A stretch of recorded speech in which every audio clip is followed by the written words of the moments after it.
Let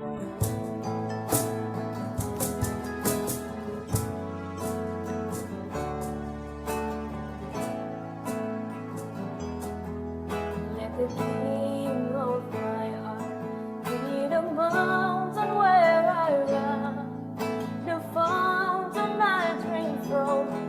Oh, He's my source. Let the King of my heart be the shadow where I hide, the ransom for my life.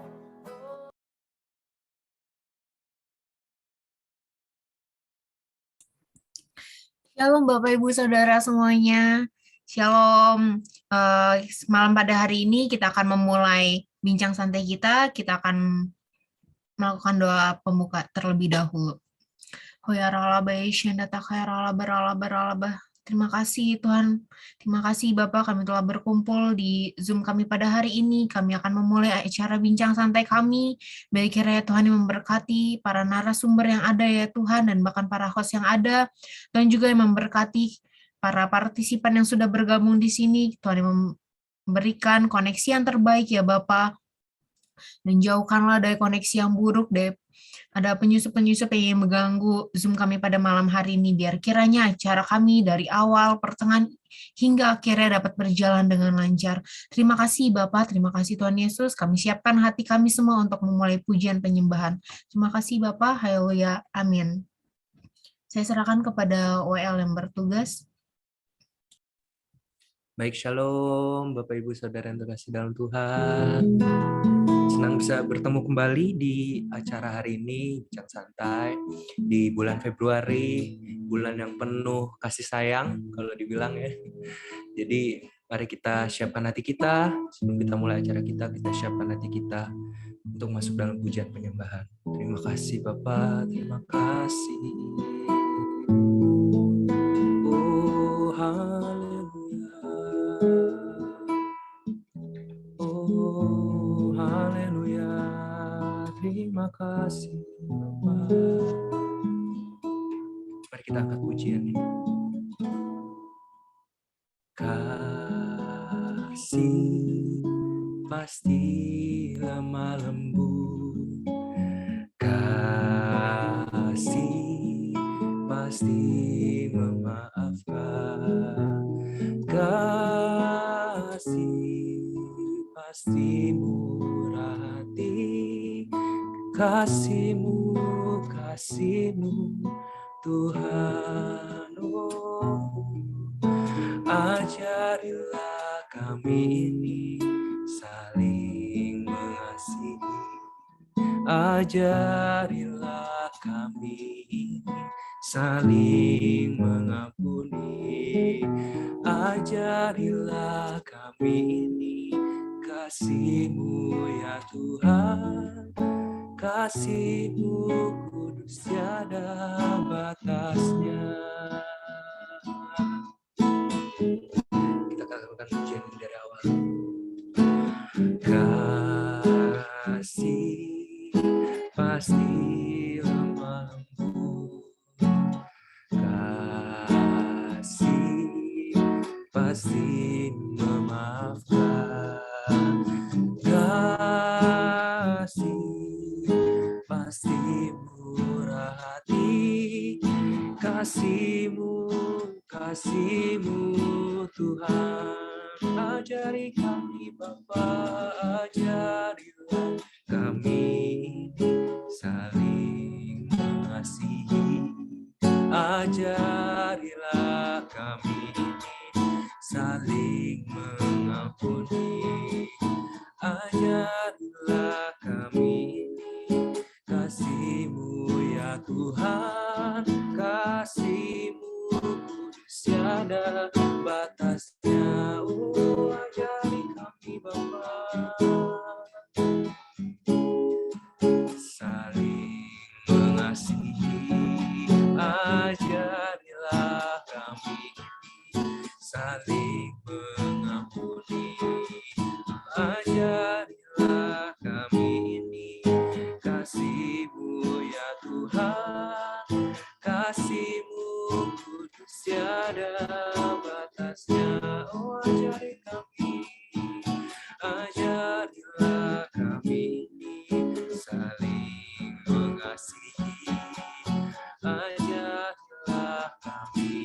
ini saling mengampuni. Ajarilah kami ini kasih-Mu ya Tuhan, kasih-Mu kudus tiada batasnya.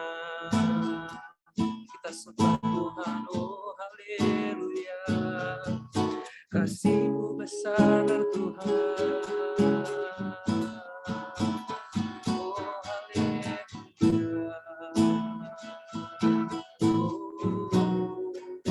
Hanya kasih-Mu Tuhan, ajar kami memiliki kasih seperti-Mu. Oh haleluya, kasih yang berkenan di hadapan-Mu Tuhan. Oh haleluya. Tiada lampaian, tiada lampaian. Oh terima kasih Tuhan, Kau baik Yesus. Oh kasih besar bagi kami. Haleluya. Oh kami bersyukur, kami bersyukur Tuhan.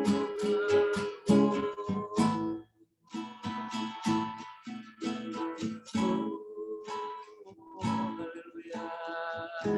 Tiada kasih seperti kasih-Mu Bapa. Tiada kasih yang sebesar kasih-Mu dalam hidup kami.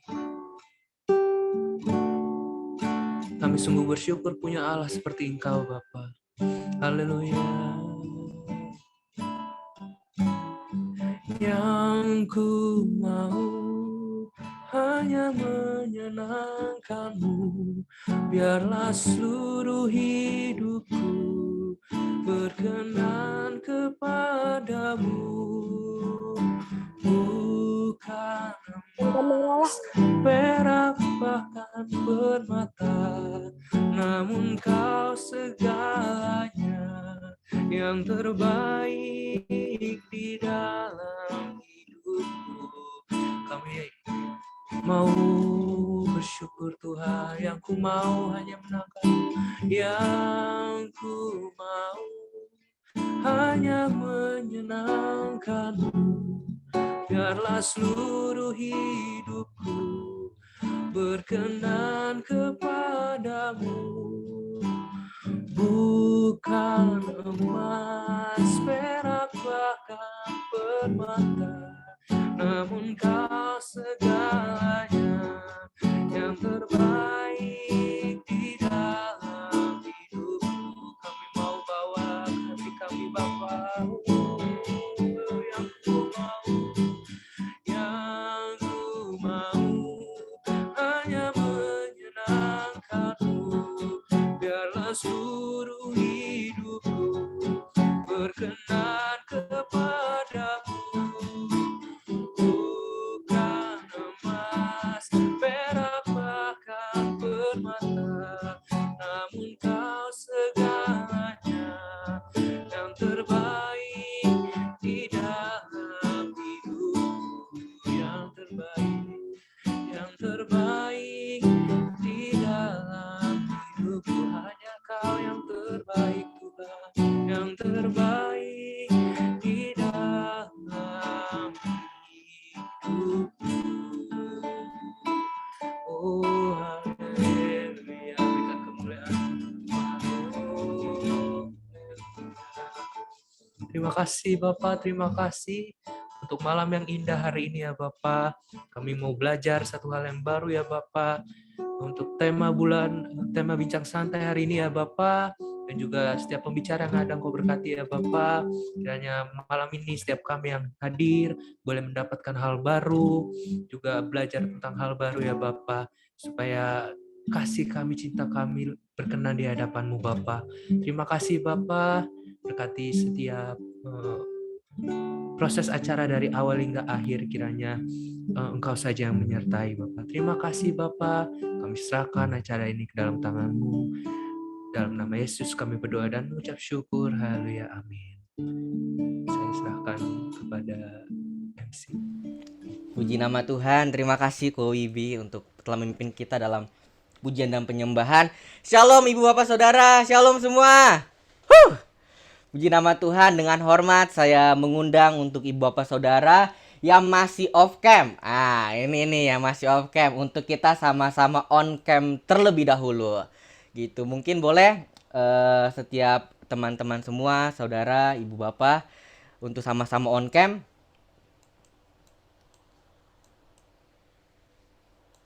Oke, puji nama Tuhan. Oke, jadi hari ini kita di bincang santai pada bulan ini, bulan Februari, ini berbicara tentang love, dating, marriage, and sex gitu ya. Jadi ini pasti suatu tema yang sangat luar biasa gitu ya, dan mungkin tidak jauh dari kita gitu ya, saat ada di tengah-tengah kita, bahkan ada di dalam diri kita. Dan Ibu Bapak Saudara, saya mau nanya dulu nih kepada Ibu Bapak Saudara, siapa di sini yang sudah menikah? Boleh kasih reaction jempol gitu. Yang udah menikah. Waduh, ternyata nggak ada yang... Oh, ada Bu Hilda, puji nama Tuhan. Yang lainnya belum ya? Oh, oke. Oke, yang Yang masih pacaran, yang lagi pacaran. Waduh, ini pada takut-takut nih. Soalnya the way belum ya. Ada Buria. Puji nama Tuhan. Oh, ini ada yang pacaran, boleh kasih reaction jempol. Waduh, ternyata ini pada kaum jomblo ya. Puji nama Tuhan. Oke, yang terakhir nih. Yang belum pacaran boleh kasih reaction jempol. Waduh, ini yang nggak kasih reaksi ini apa ini statusnya ini? Oke, puji nama Tuhan. Jadi aku tidak sendirian gitu ya. Perkenalkan dulu, nama saya Osaka Yeremia Agave Purba. Saya sebagai salah satu host gitu. Tapi saya tidak sendirian gitu ya. Mungkin saya boleh panggil teman saya dulu gitu ya. Aku panggil dulu ya teman-teman ya. Ini dia nongol. Puji nama Tuhan. Oke, mungkin boleh di spot Kak Ariana. Oke, mungkin Kak Ariana boleh boleh kita sama-sama perkenalan dulu nih untuk pembicara kita di bulan Februari ini gitu. Mungkin boleh Kak Ariana?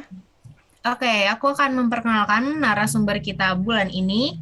Yang pertama ada Bapak PDM Dio. Beliau merupakan tim teologi GBI Gatot Subroto dan merupakan youth pastor GBI Puri Indah Rayong 1B.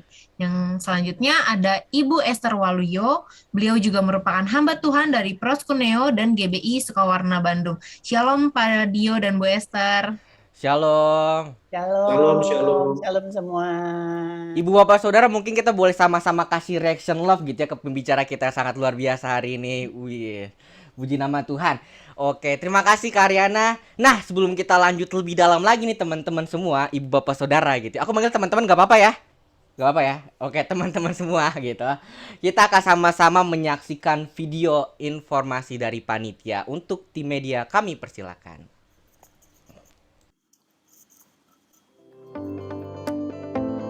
Kuliah teologi asik. Kuliah nggak usah pusing mikirin biaya, pasti terjangkau. Dan bisa dicicil hanya di STTB The Way. Melanjutkan pendidikan untuk karir dan pelayanan masa depan yang cerah. Bersama STTB The Way, kamu bisa kuliah berkualitas. Kuliah sesuai dengan cita-cita kamu. Sarjana teologi, kelas pagi dan malam, sarjana musik gereja, sarjana pendidikan agama Kristen, register teologi kelas malam. Kenapa harus kuliah di STTB The Way? Banyak kelebihan dan manfaat yang bisa kamu dapatkan. Perkuliahan modern yaitu blended learning dan full online dengan jadwal fleksibel. Biaya kuliah yang lebih terjangkau dibandingkan kuliah reguler. Makin ringan dengan kemudahan pembayaran kuliah yang bisa dicicil. Inilah testimoni mahasiswa STTB The Way.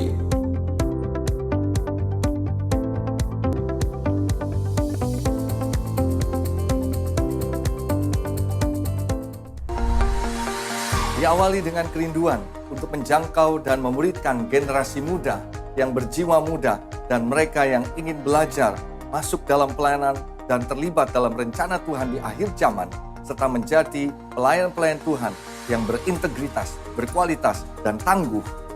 The New STTB The Way hadir bagi mereka yang rindu terlibat dalam pelayanan menjadi prajurit-prajurit Tuhan yang gagah perkasa, yang memiliki gaya hidup doa, pujian, penyembahan bersama-sama dalam unity siang dan malam, dan yang melakukan kehendak Tuhan pada zaman ini, serta memiliki nilai-nilai kedisiplinan, keintiman dengan Tuhan, ketaatan, ketekunan, keunggulan, dan kerendahan hati, dengan mengembangkan talenta dan potensi yang maksimal untuk penuaian jiwa yang terbesar dan yang terakhir di zaman ini. The new estate to the way to reach your destiny.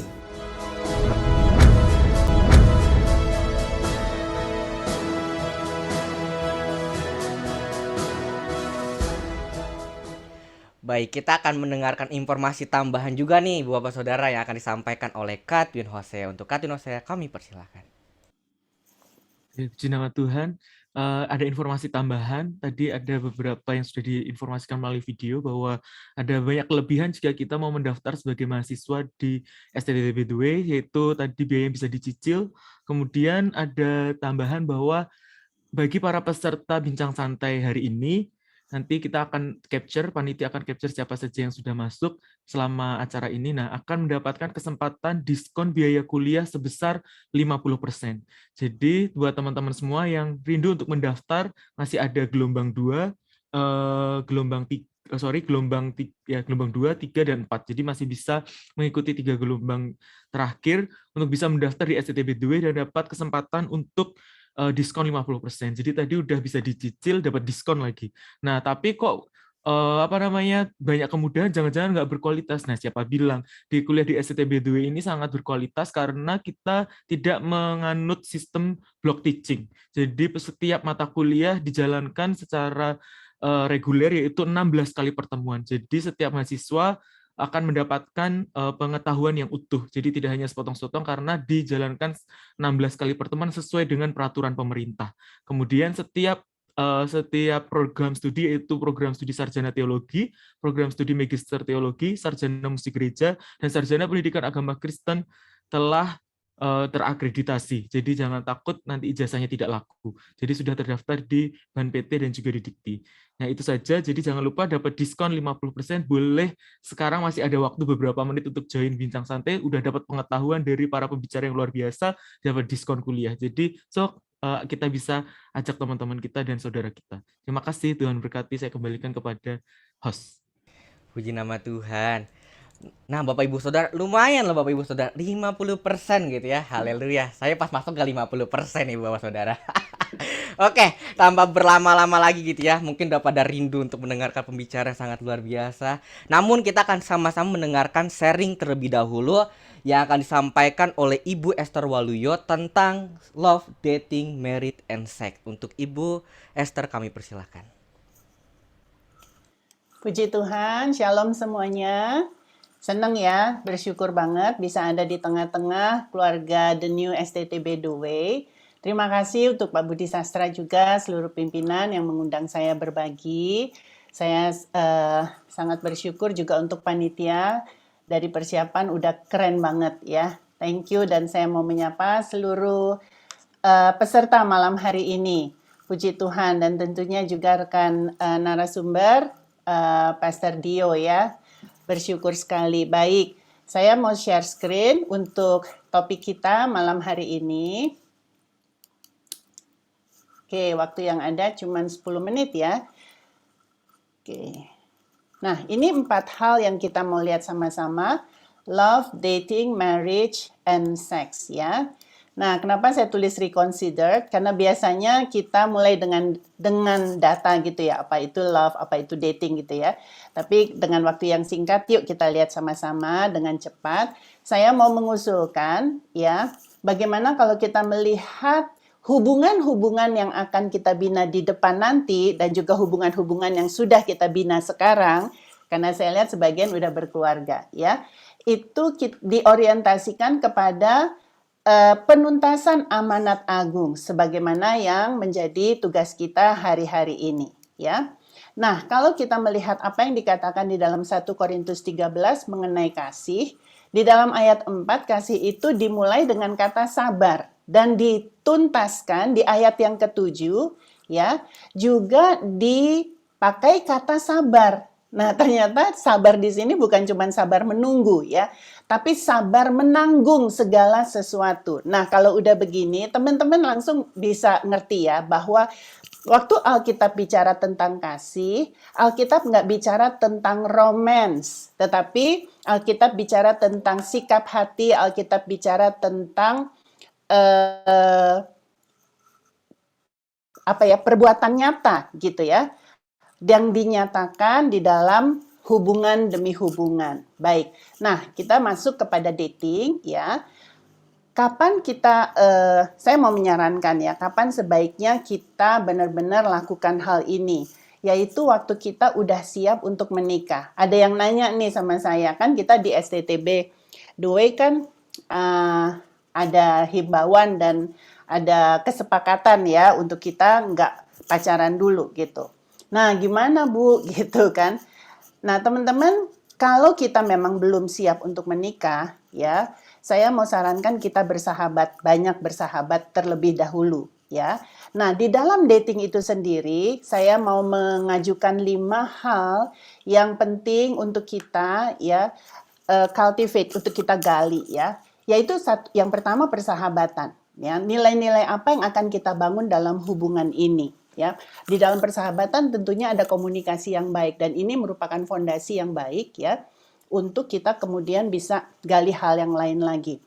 Nah, sebelum saya masuk kepada hal-hal yang berikutnya, satu hal tentang dating ya, sebelum kita masuk di dalam pernikahan tentunya. Nah, waktu kita mau masuk di dalam pernikahan, hubungan kita itu pasti sudah mulai melibatkan emosi. Tetapi sebelum melibatkan emosi, kita harus baik di dalam hubungan secara sosial. Dan yang paling baik adalah waktu kita memulai hubungan itu ya secara spiritual ya. Jadi kalau kita bersahabat sebagai sesama anak Tuhan, nah that is the best ya. Dan pada akhirnya kalau kita menikahi sahabat kita dan terus akan menjadi sahabat ya, walaupun juga akan menjadi kekasih, itu yang paling indah. Nah, kepemilikan, ini nilai yang berikutnya ya, kepemilikan. Pada akhirnya seorang wanita akan beralih kepemilikan, akan berganti pemilik ya. Jadi para pria, apakah kita tahu siapa pemiliknya dan apakah pemiliknya siap ya? Keterbukaan ya. Apakah kita siap dia tahu siapa kita yang sebenarnya gitu ya. Nah, kemudian kebersamaan. Ya, seberapa siap kita berbagi. Kita fine-fine aja karena kita cuman kirim virtual hug. Ya, tapi waktu kita sharing kamar mandi, kira-kira kita masih fine-fine aja nggak? Ya, nah ini perlu kedewasaan, ini perlu kesiapan. Dan tentunya kita juga perlu memperhatikan aspek pertumbuhan karena setiap manusia berubah. Ya, setiap manusia bertumbuh. Ya, sehingga perubahan demi perubahan perlu diantisipasi. Nah, bicara tentang berkeluarga, kita mau lihat ya budaya di dalam keluarga yang penting sekali. Dikatakan oleh Amsal 18 ayat 22, siapa mendapat istri mendapat sesuatu yang baik dan ia dikenan Tuhan. Perhatikan di sini nggak ditulis siapa mendapat wanita ya, tetapi siapa mendapat istri. Nah, di dalam keluarga ilahi dari awal sampai akhir ya, dan selanjutnya turun-temurun. Nah, budaya ini perlu hadir, adanya covenant, suatu perjanjian ilahi kepada Tuhan ya, dan tentunya kepada pasangan kita. Dan covenant ini melahirkan komitmen. Komitmen ini satu paket ya, mencakup semua kekurangan. Yang berkeluarga ngerti apa yang saya maksudkan. Tapi teman-teman yang belum berkeluarga juga pasti bisa paham ya bagaimana di dalam keluarga nggak ada yang sempurna kan. Nah, juga harus terus ada codependency ya. Bagaimana kita saling support. Bagaimana kekurangan dari satu pasangan ditutupi oleh kasih oleh pasangannya ya. Nah, keluarga ilahi kenapa harus kuat? Kenapa harus menjadi satu kesatuan yang kuat? Karena kesatuan yang kuat itulah yang kemudian ya dapat menuntaskan amanat agung ya dan juga dapat melakukan pemuritan generasi. Nanti kita lihat sama-sama. Kita masuk di dalam sedikit lebih detail tapi saya nggak ada waktu jadi kita dengan cepat 3 hal ya. 3 hal. Yang pertama, keluarga ilahi harus dilihat sebagai kesatuan di mana pribadi-pribadi bertumbuh, mengalami transformasi. Tidak ada orang yang benar-benar sempurna masuk di dalam keluarga. Kita semua bawa kelemahan kita, kita bawa keterbatasan kita, bahkan kita bawa penyakit kita gitu ya. Jadi keluarga ilahi adalah seharusnya menjadi satu tempat di mana kita sembuh dan kita didewasakan sehingga Tuhan bisa mempercayakan kekayaan rohani kepada kita, ya. Dan melalui masalah demi masalah yang nggak perlu diundang tentunya, ya akan terjadi ketahanan dan dengan demikian Tuhan bisa mempercayakan tugas-tugas amanat agung kepada keluarga tersebut, ya. Nah, keluarga ilahi juga merupakan komunitas terkecil dalam penuntasan amanat agung, ya. Nah, di dalam penuntasan amanat agung, keluarga akan berjumpa dengan panggilan. Yang perlu dicatat begini, perjalanan ini perjalanan kita bersama, bukan perjalanan kamu dan perjalanan saya, ya. Nah, panggilan bagi keluarga kita itu perlu menjadi suatu kesepakatan. Nah, memang saya mengerti buat teman-teman ya yang masih belum punya pasangan, masih belum berniat untuk berkeluarga, ya. Rasanya mungkin ya aspek-aspek ini terlalu jauh gitu ya. Tapi saya tahu dia ganteng, saya tahu dia cantik dan itu yang menjadi concern kita hari ini. Tetapi yuk kita lihat bahwa masing-masing kita tuh punya panggilan dan pada satu hari waktu kita berkeluarga ada tugas panggilan yang Tuhan mau percayakan. Bukankah itu menjadi suatu tanggung jawab kita bersama untuk kita persiapkan dari masa muda kita ya. Dan waktu kita menjawab panggilan kita akan ketemu dengan kehendak Tuhan yang mungkin sekali akan bersinggungan dengan tujuan pribadi kita ya, karenanya akan diperlukan kecakapan untuk berkorban tentunya ya, yang hanya bisa dilakukan oleh orang-orang yang dewasa. Hal yang ketiga ya, masalah pemuritan generasi. Pemuritan generasi harus selalu dibentuk di rumah, di dalam keluarga.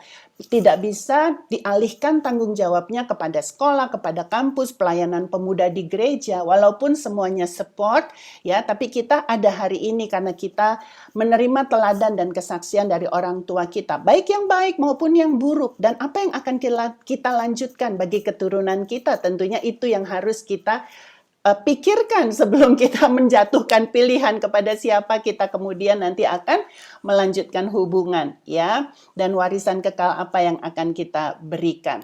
Kita masuk kepada seks ya, hubungan badani yang ilahi. Kalau kita lihat di dalam Kejadian 2 ayat 24 dikatakan, sebab itu seorang laki-laki akan meninggalkan ayahnya dan ibunya dan bersatu dengan istrinya sehingga keduanya menjadi satu daging. 3 prinsip yang kita boleh tarik dari firman Tuhan.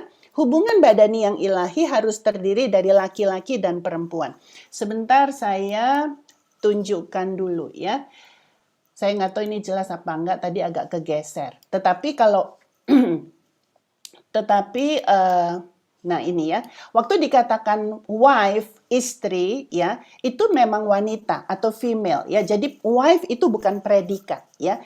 Jadi harus laki-laki dan perempuan. Ini bicara gender ya. Dan tentunya meninggalkan ayahnya dan ibunya, bicara pernikahan yang telah diberkati. Bicara ada persetujuan, bicara ada kesepakatan meninggalkan keluarga itu membentuk keluarga yang baru ya. Nah, tujuan seks salah satunya yang sangat harus kita perhatikan adalah untuk menyenangkan satu dengan yang lainnya. Jadi orang yang dewasa akan melakukannya tanpa keterpaksaan, tanpa pemaksaan. Saya rasa saya sudahi di sini dulu, Osaka, Ariana, ya. Nanti kita bisa lanjutkan kalau banyak pertanyaan, nanti dibincang-bincang kita. Tuhan Yesus memberkati. Puji nama Tuhan. Baik, terima kasih Bu Esther Waluyo untuk setelah memaparkan gitu ya. Mungkin ibu bapak saudara juga sudah mulai ada gambaran nih terkait sex, love, dating and marriage gitu ya. Dan ibu bapak saudara juga diperbolehkan atau teman-teman semua juga diperbolehkan untuk sama-sama bertanya melalui kolom chat yang ada gitu ya. Oke, kita sekarang masuk ke main room yang pertama ke main kita gitu ya. Mungkin boleh media Kak Ariana, pembicara kita Pak Dio itu juga di spotlight. Oke, semuanya boleh, mungkin boleh di spotlight semua. Oke, aku bantuin ya. Oke. Oke, nih aku ada pertanyaan terkait yang tadi dipaparkan oleh Ibu Esther kepada Pak Dio gitu ya. Shalom Pak Dio.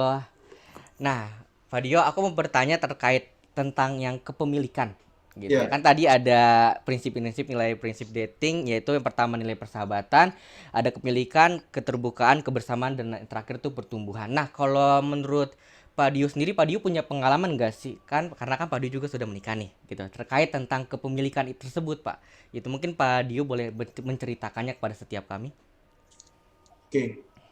Yang saya tangkap tadi dari pemaparan Ibu Esther, jadi saudara sebelum menikah, anak itu kan otoritas di bawah orang tuanya, begitu ya. Jadi sudah tentu ya tanda kutip pemiliknya adalah orang tuanya, gitu. Jadi ketika kita sudah masuk dalam fase pacaran, saudara itu sedang bertamu, ngapel, minjem tanda kutip ya, minjem anak daripada orang tua tersebut yang dititipkan oleh Tuhan kepada orang tuanya untuk dijaga baik-baik, gitu kan. Setiap anak itu kan titipan Tuhan dan yang perlu dijaga. Jadi ketika kita meminjam tanda kutip anak daripada orang tua tersebut, contoh istri saya Janet gitu ya, Janet, ketika saya pacaran sama dia, kita harus respect dengan kepemilikan daripada orang tuanya, gitu.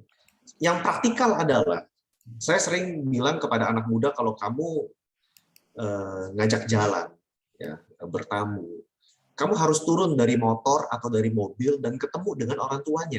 Gitu. Itu salah satu tanda show of respect, bahwa kita mengakui bahwa ini pacar kita, ya, calon istri kita itu masih di bawah otoritas orang tuanya. Begitu. Dan tentu pasti kan orang tua akan nanya, mau kemana, pulang jam berapa, itu kan normal. Gitu ya. Nah, kita kan pasti kan bilang, oh iya, mau ke mall, mau nonton bioskop, atau mau jalan ngafe, mau makan malam gitu ya, atau ajak ke gereja, ada pelayanan kebaktian malam, kebaktian youth gitu, setelah ibadah youth mau makan, pulang jam 9 maksimal. Nah, saudara, ketika orang tuanya berkata, oke, jam 9 tante tunggu, ya, ketika kita menghormati kepemilikan daripada pacar kita dari orang tuanya, kita menghormati permintaan orang tuanya, pulang jam 9 kita sampai jam 9. Gitu. Apabila macet kan tentu bisa telepon, sorry tante macet, telat setengah jam gitu. Itu pengalaman praktikal saya ya dalam konsep kepemilikan. Oke, berarti kita tuh ingat gitu ya, sebelum ketika kita masih pacaran gitu ya, orang itu mereka tuh masih milik dari orang tua mereka gitu ya, kepemilikan, dan kita harus segala sesuatu tuh minta izin kepada orang tuanya, karena itu bukan pasangan atau pacar kita, atau nanti pacar kita tuh bukan seutuhnya milik kita gitu ya. Oke, thank you Kak Dio. Oke, mungkin ada pertanyaan selanjutnya nih. Ini mungkin bisa dibantu jawab oleh Kak Dio dan Bu Esther juga tentang tulang rusuk. Kita tahu bahwa perempuan ini diibaratkan sebagai tulang rusuknya laki-laki. Nah, tapi apakah benar nantinya tulang rusuk ini akan diantarkan sendiri oleh Tuhan menurut seperti Kejadian 2 ayat 22? Mungkin boleh dijawab dulu sama Bu Esther. Oke, kalau saya meyakini hal itu benar, ya, karena bagaimanapun pintu tuh yang tutup Tuhan, yang buka juga Tuhan, ya, yang menentukan langkah-langkah tuh Tuhan, ya. Tetapi nggak semua orang bisa mengimani hal ini, ya. Kalau alangkah baiknya kalau kita get lost gitu ya in God, kita sangat terhubung dengan Tuhan sampai kita juga nggak perlu ngeh untuk cari pasangan sebetulnya, karena Tuhan yang akan menyediakan. Itu yang ini juga merupakan pengalaman pribadi dan pengamatan saya ya dari bisa dikatakan ribuan peserta proskuneo ya, waktu mereka mengimani hal itu terjadi sesuai imannya. Silakan Ariana, gimana Pak Dio? Oke, terima kasih Bu Esther untuk tanggapannya. Mungkin boleh juga tanggapan dari Pak Dio. Saya sependapat sama Ibu Esther. Jadi ini kan pertanyaan sejuta umat sebetulnya dalam setiap seminar love, dating, marriage, and sex. Ya. bahwa apakah jodoh itu cuma satu, tulang rusuk cuma satu, atau ada banyak tulang rusuk yang harus kita temukan begitu. Saya percaya Tuhan sudah siapkan, gitu. Tuhan sudah siapkan, gitu. Nah, pencarian pasangan hidup, ya, bagi mereka yang diberikan karunia untuk menikah sama Tuhan, ya. Karena ada beberapa yang enggak, yang Tuhan khususkan untuk melayani kerajaan Allah kan, gitu. Saya percaya itu misteri, gitu loh. Ya, Amsal 30:19 mengatakan itu sebuah hal yang misteri. Bagaimana jalannya laki-laki itu dengan seorang perempuan, dengan seorang gadis. Gitu. Jadi permasalahannya adalah tidak semua orang mau menundukkan free will-nya, kehendak bebasnya kepada apa yang Tuhan mau. Gitu. Kan kita punya kehendak bebas. Saudara punya kehendak bebas. Tuhan menghormati kehendak bebas manusia. Gitu. Tapi kita yang sudah lahir baru, kita sudah punya Roh Kudus, kita punya Roh Kudus tuh mengarahkan kita untuk menundukkan kehendak pribadi kepada kehendaknya Tuhan, khususnya dalam hal pasangan hidup, gitu. Nah, ketika kita mencocokkan kehendak pribadi kita dengan kehendaknya Tuhan, tadi kalau nggak salah di dalam presentasi Bu Esther dibilangnya, ketika ada kehendak Tuhan bersinggungan dengan kehendak pribadi, free will kita, itu saya percaya, itu pasangan hidup itu, tulang rusuk itu pasti Tuhan temukan, gitu ya. Dan itu juga yang saya alami ketika saya bertemu dengan pasangan hidup saya, gitu loh. Ada kerjasama, sinergi antara free will dengan kehendaknya Tuhan, gitu. Oke, terima kasih buat Pak Dio dan Bu Esther tanggapannya. Nah, di sini di tema kita ini kan juga membahas nggak cuma tentang love aja, nggak cuma tentang dating aja, tapi membahas tentang marriage and sex. Nah, aku mau sedikit ada pertanyaan lagi bahwa adakah orang yang kecanduan tentang pornografi, onani atau masturbasi itu semua akibat dari kuasa jahat dan bukan dari kejiwaan manusia itu sendiri? Mungkin boleh dibantu jawab sama Pak Dio lagi, karena kalau kita tahu Pak Dio kan youth pastor, mungkin ada beberapa dari anak-anak muda yang mengalami hal yang sama. Oke. Saudara, dari buku dari Understanding Teenage Sexuality dari Dr. Emmer Wright, ya, itu buku yang dipakai dalam seminari di Singapura. Saya lupa nama seminarnya apa. Cuman itu buku standar, buku panduan gitu ya, buku panduan untuk kelas di STT-nya gitu. Nah, saya percaya, mungkin nggak selalu soal roh jahat kali ya. Mungkin nggak selalu soal roh jahat gitu ya. Maksudnya saya pornografi karena roh jahat. Mungkin ada keterikatan dengan roh jahat sehingga membuat dia nggak bisa lepas begitu. Tetapi saudara, kita hidup di dunia yang sudah rusak, gitu. Ya, kita hidup di dunia sudah rusak. Nggak usah jauh-jauh, di pergaulan sekolah, anak SD dan SMP saja sudah bisa terkena dengan yang namanya konten pornografi. Saya rasa mereka nggak terkait dengan roh jahat, cuman simply karena dunia kita sudah rusak, gitu, ya kan? Dan tentu mereka pasti dengar dari apa yang mereka lihat di internet, apa yang mereka tonton, apa yang mereka dengar, gitu ya. Nah, itu yang mempengaruhi, gitu saudara. Survei mengatakan, ini survei ya, bahwa anak-anak remaja pria di Indonesia di atas 80% sudah pernah melakukan masturbasi. Itu survei, gitu. Ya, saya nggak tahu 70 orang di sini bagaimana, dan saya lupa data yang perempuan. Itu survei anak-anak laki-laki. Saya nggak tahu data yang anak-anak perempuan. Mungkin ada, cuma saya belum dapat. Gitu. Dan anak-anak muda yang di gereja, di youth, gitu ya. Kalau ditanya, jawaban mereka bukan roh jahat. Lebih kepada, iya nih, penasaran, pengen coba, dikasih tahu temen. Lama-lama, saudara, ketika masturbasi, itu kan mengeluarkan hormon endorfin yang bikin kita enak, ketagihan, itu membentuk habit, kebiasaan. Nah, kebiasaan itulah yang candu, kebiasaan itu yang adiktif. Nah, itu yang berbahaya di situ. Kenapa? Karena satu, masturbasi pasti ada konten pornografinya, ada triggernya. Nah, itu yang berbahaya. Yang kalau kita bilang tuh ketagihannya di situ dan itu berdosanya di situ. Mungkin itu dulu dari Ibu Esther, silahkan. Ya, saya setuju banget ya. Jadi awalnya pasti coba-coba, ya. Makanya pergaulan yang buruk akan merusak kebiasaan yang baik. Untuk menghindari pornografi, ya kita perlu yaitu tadi get lost in God, ya. Jadi kita perlu benar-benar mengisi pikiran hati kita dengan firman Tuhan. Nah, berita baiknya begini sih. Waktu kita nonton pornografi gitu ya. Nah, otak kita itu akan merilis sebetulnya kimia yang baik, ya, seperti dopamin, endorfin, ya. Nah, jadi dia akan menguatkan keinginan untuk menonton lebih lagi. Karena waktu kita nonton, dopaminnya keluar lagi, pengen nonton lagi. Itu akan menjadi cycle yang terus-menerus, menjadi cycle yang semakin kuat. Nah, berita baiknya begini ya.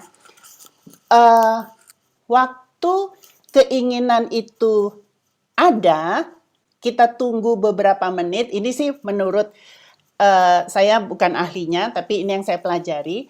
Waktu kita tunggu beberapa menit, kita alihkan, ya. Jadi tubuh kita ini pintar banget. Ya, dia pikir, karena pasnya dia membentuk satu jalur kan. Dia pikir, oh nanti akan muncul gitu ya. Nah, ternyata waktu kita mengalihkan, kita nggak beri pornografi itu, ya, maka dia akan hilang, ya. Keinginan itu akan turun. Dia akan berpindah kepada keinginan yang lain. Jadi sebenarnya ini sangat bisa disiasati. Setiap kali muncul keinginan itu dialihkan, ya. Lama-lama putarannya, jalurnya itu hancur sendiri, rusak sendiri ya. Membentuk jalur yang baru. Ini bicara di otak kita. Itu berita baiknya. Saya rasa mungkin itu ya buat bincang-bincang kita tentang pornografi ini. Kalau kaitannya dengan tadi dengan roh jahat, jadi gini, waktu kita nggak punya pengertian firman, waktu kita hanya melulu mengikuti insting kita, naluri kita seperti binatang jadinya ya, maka roh jahat pastinya, roh itu bisa menunggangi kita, ya, karena waktu kita spiritless, kita nggak mau bergaul dengan Roh Kudus, maka roh jahat akan masuk menguasai tubuh kita. Nah, itu dia ya. Tapi kita bukan binatang ya. Kita adalah anak-anak Tuhan dan Roh Kudus ya, dan dicurahkan luar biasa hari-hari ini biar kita semua boleh terima Roh Kudus dan kita punya kekuatan untuk melawan hal itu. Yang belum pernah penuhi hati dengan firman Tuhan, yang sudah keburu ya, selalu ada jalan keluar ya. Itu aja mungkin dari saya, Ariana. Ya, terima kasih untuk tanggapannya dari Bu Esther dan Pak Dio. Mungkin berarti di sini yang pertamanya awalnya kita ini penasaran, terus jadinya jadi kecanduan dan ketagihan gitu ya. Oke, terima kasih jawabannya Pak Dio dan Bu Esther. Tapi aku masih penasaran lebih lagi gitu ya terkait yang pornografi ini gitu. Karena menurut aku bukan kan tadi kalau kata Pak Dio ini sekitar 80% laki-laki gitu ya. Terusnya tadi kata Bu Esther gitu ya, ini bisa cari penanganannya tuh tadi mengisi dengan mengisi firman Tuhan gitu ya. Dan itu bisa disiasati atau dialihkan gitu ya. Namun kan itu kan tidak semudah yang mungkin kita kira gitu. Nah, Pak Dio atau Bu Esther, mungkin Pak Dio dulu kali ya. Pak Dio punya pengalaman. Pak Dio kan juga pastor youth gitu ya di gereja lokalnya.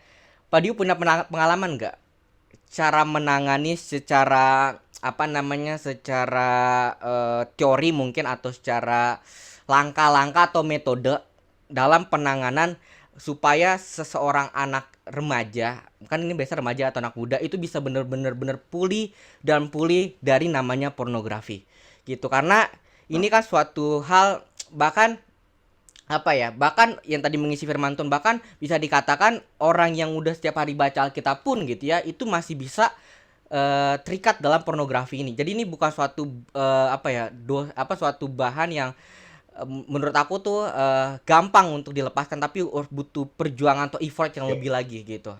Ya. Bagaimana Pak Dio? Saya percaya kekuatan kebiasaan, saudara, the power of habit, the power of habit. Gitu. Jadi yang ditanyakan adalah sebetulnya bagaimana firman Tuhan itu betul-betul bisa merubah kebiasaan manusia. Poinnya di situ sebetulnya, gitu.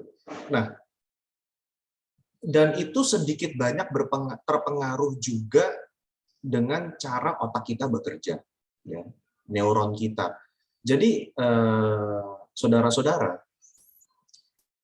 cara neuron kita bekerja itu, ya, ini saya baca dari bukunya Dr. Caroline Leaf, ya, dari buku Dr. Caroline Leaf. Jadi saudara mungkin bisa cari juga ya buku dari Dr. Caroline Leaf. Dia seorang apa namanya ya, neuroscientist behavior, tapi dia juga seorang Kristen, ya, dokter Kristen juga.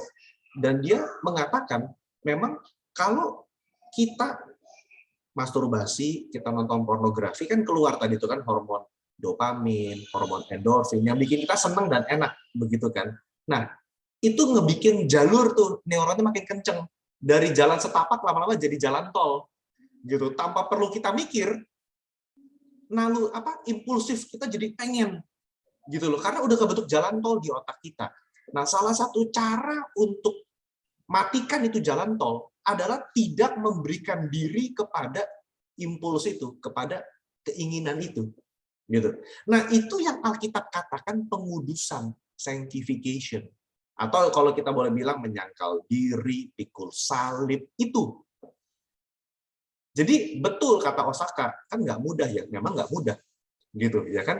Mikul salib nggak mudah, menyangkal diri nggak mudah, pengudusan ya perjuangan gitu, nggak cuma seminggu gitu, itu perjuangan. Gitu. Tapi itulah pengudusan. Gitu. Jadi saya percaya gini, kita kerjasama. Ya, ketika kita kan pasti tahu nih ya, kapan waktu-waktu saudara itu mungkin tergoda. Ketika sendirian, mungkin nggak ada orang di rumah, ya kan lagi malam-malam, atau saya nggak tahu, saudara yang lebih tahu. Nah, waktu itulah saudara rubah, waktu-waktu di mana saudara sering tergoda, saudara ganti. Entah saudara putar lagu penyembahan, saudara ikut nyanyi, ya kan? Kalau saudara suka baca buku, langsung saudara keluar dari kamar, ada kehadiran orang di luar, ada kehadiran orang, jadi nggak sendirian, saudara baca buku di luar, jadi nggak sendiri di kamar. Atau saudara keluar, saya orangnya suka jalan keliling komplek, saudara. Jadi saya enjoy kalau jalan keliling komplek, mungkin pakai headset dengerin khotbah atau dengerin lagu, gitu.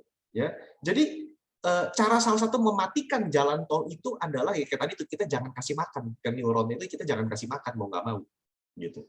Nah, itu saudara bisa lakukan dengan hal yang rohani, masuk dalam hadirat Tuhan, merenungkan kebenaran firman, dan juga hal-hal yang bersifat sport, olahraga, gitu. Kenapa? Karena olahraga juga mengeluarkan hormon endorfin dan dopamin, gitu.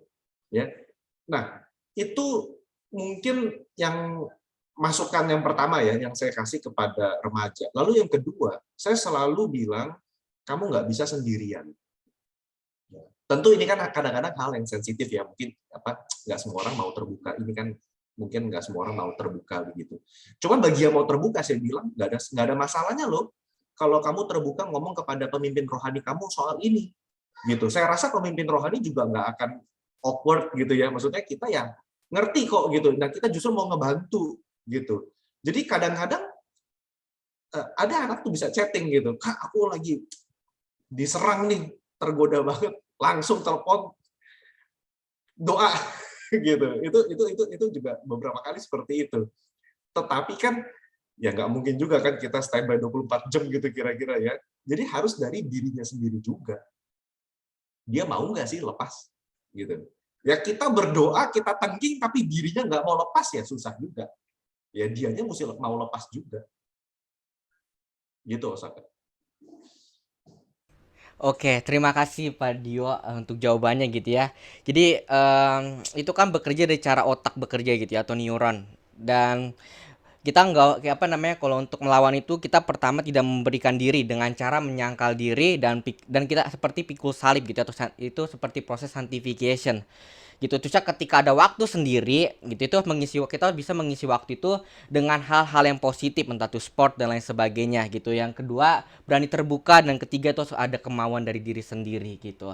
Mungkin atau dari Bu Esther ada tambahan nggak, Bu, terkait hal ini gitu, karena kan Ibu udah sering berkecimpung di bagian ini, Bu. Bagaimana, Bu?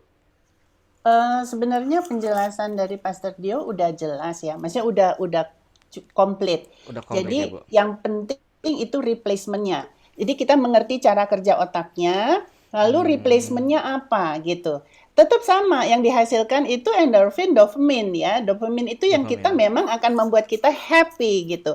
Tapi instead of pornografi, yuk kita punya apa gitu, punya penyembahan, punya buku, punya dengerin khotbah, jalan-jalan ya. Kalau perlu jingkrak-jingkrak, why not gitu kan?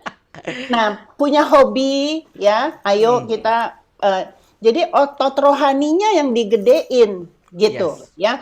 Jadi bukan fat loss, tapi gimana build muscle gitu. Ya, kira-kira mungkin analoginya gitu. Thank you.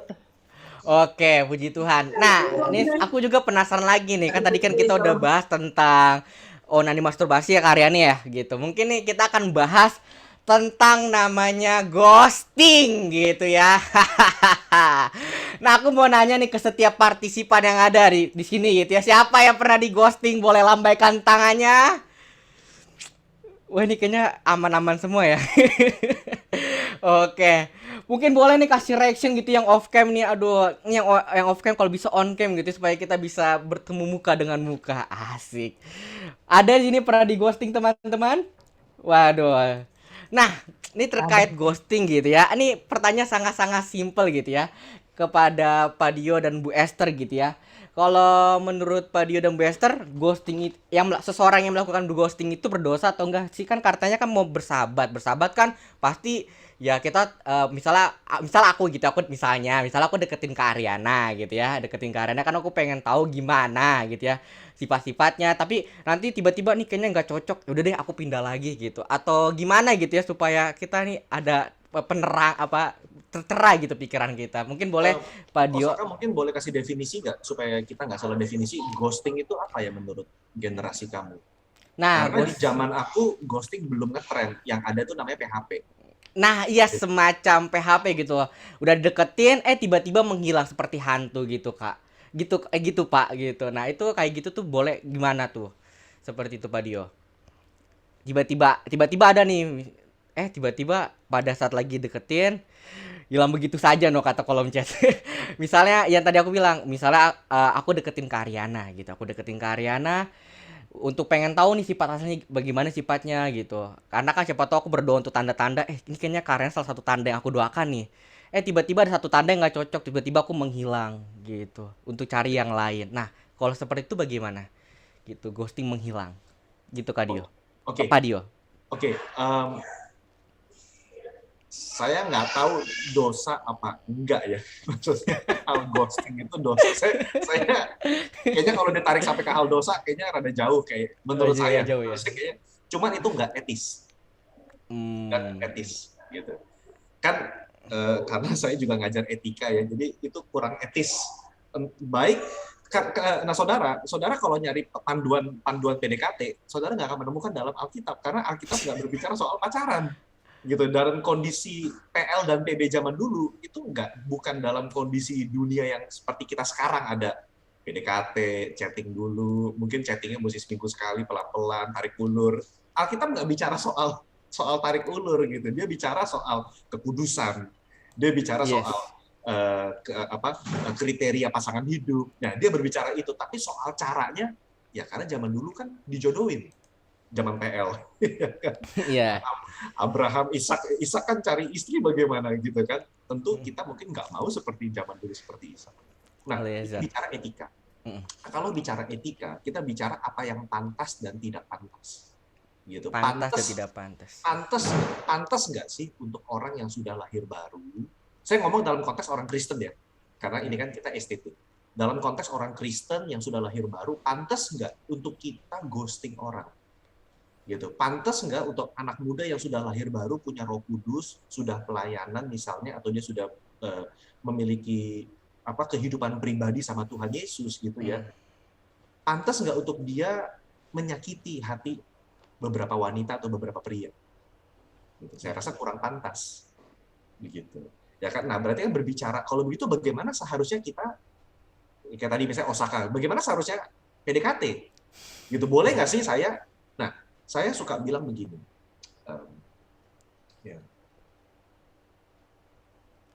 namanya anak muda, cowok gitu ya, pasti kan pengen kenalan dong, gitu kan, pasti kan pengen kenalan. Dan andai kata dalam proses pengenalan, dalam proses sahabat, ketika menjadi sahabat, ternyata, wah, kayaknya kepribadiannya nggak cocok nih, karakternya nggak cocok, gitu. Apakah salah untuk kita, maksudnya berarti tidak lagi melanjutkan ke arah yang lebih serius?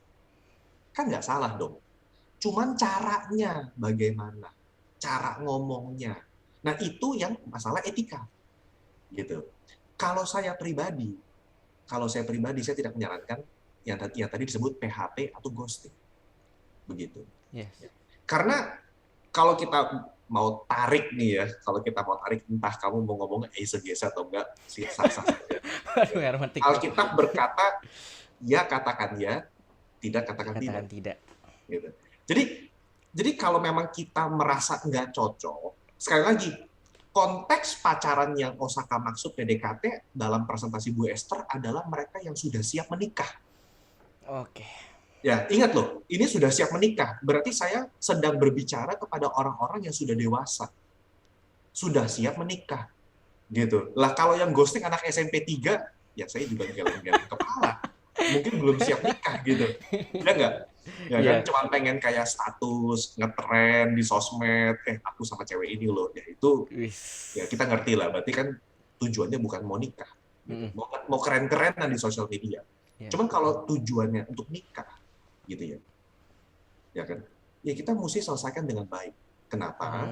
Karena kita nggak boleh menjadi batu sandungan. Nah, Alkitab bicara soal itu. Nggak boleh jadi batu sandungan. Apakah dengan kita ghosting jadi batu sandungan?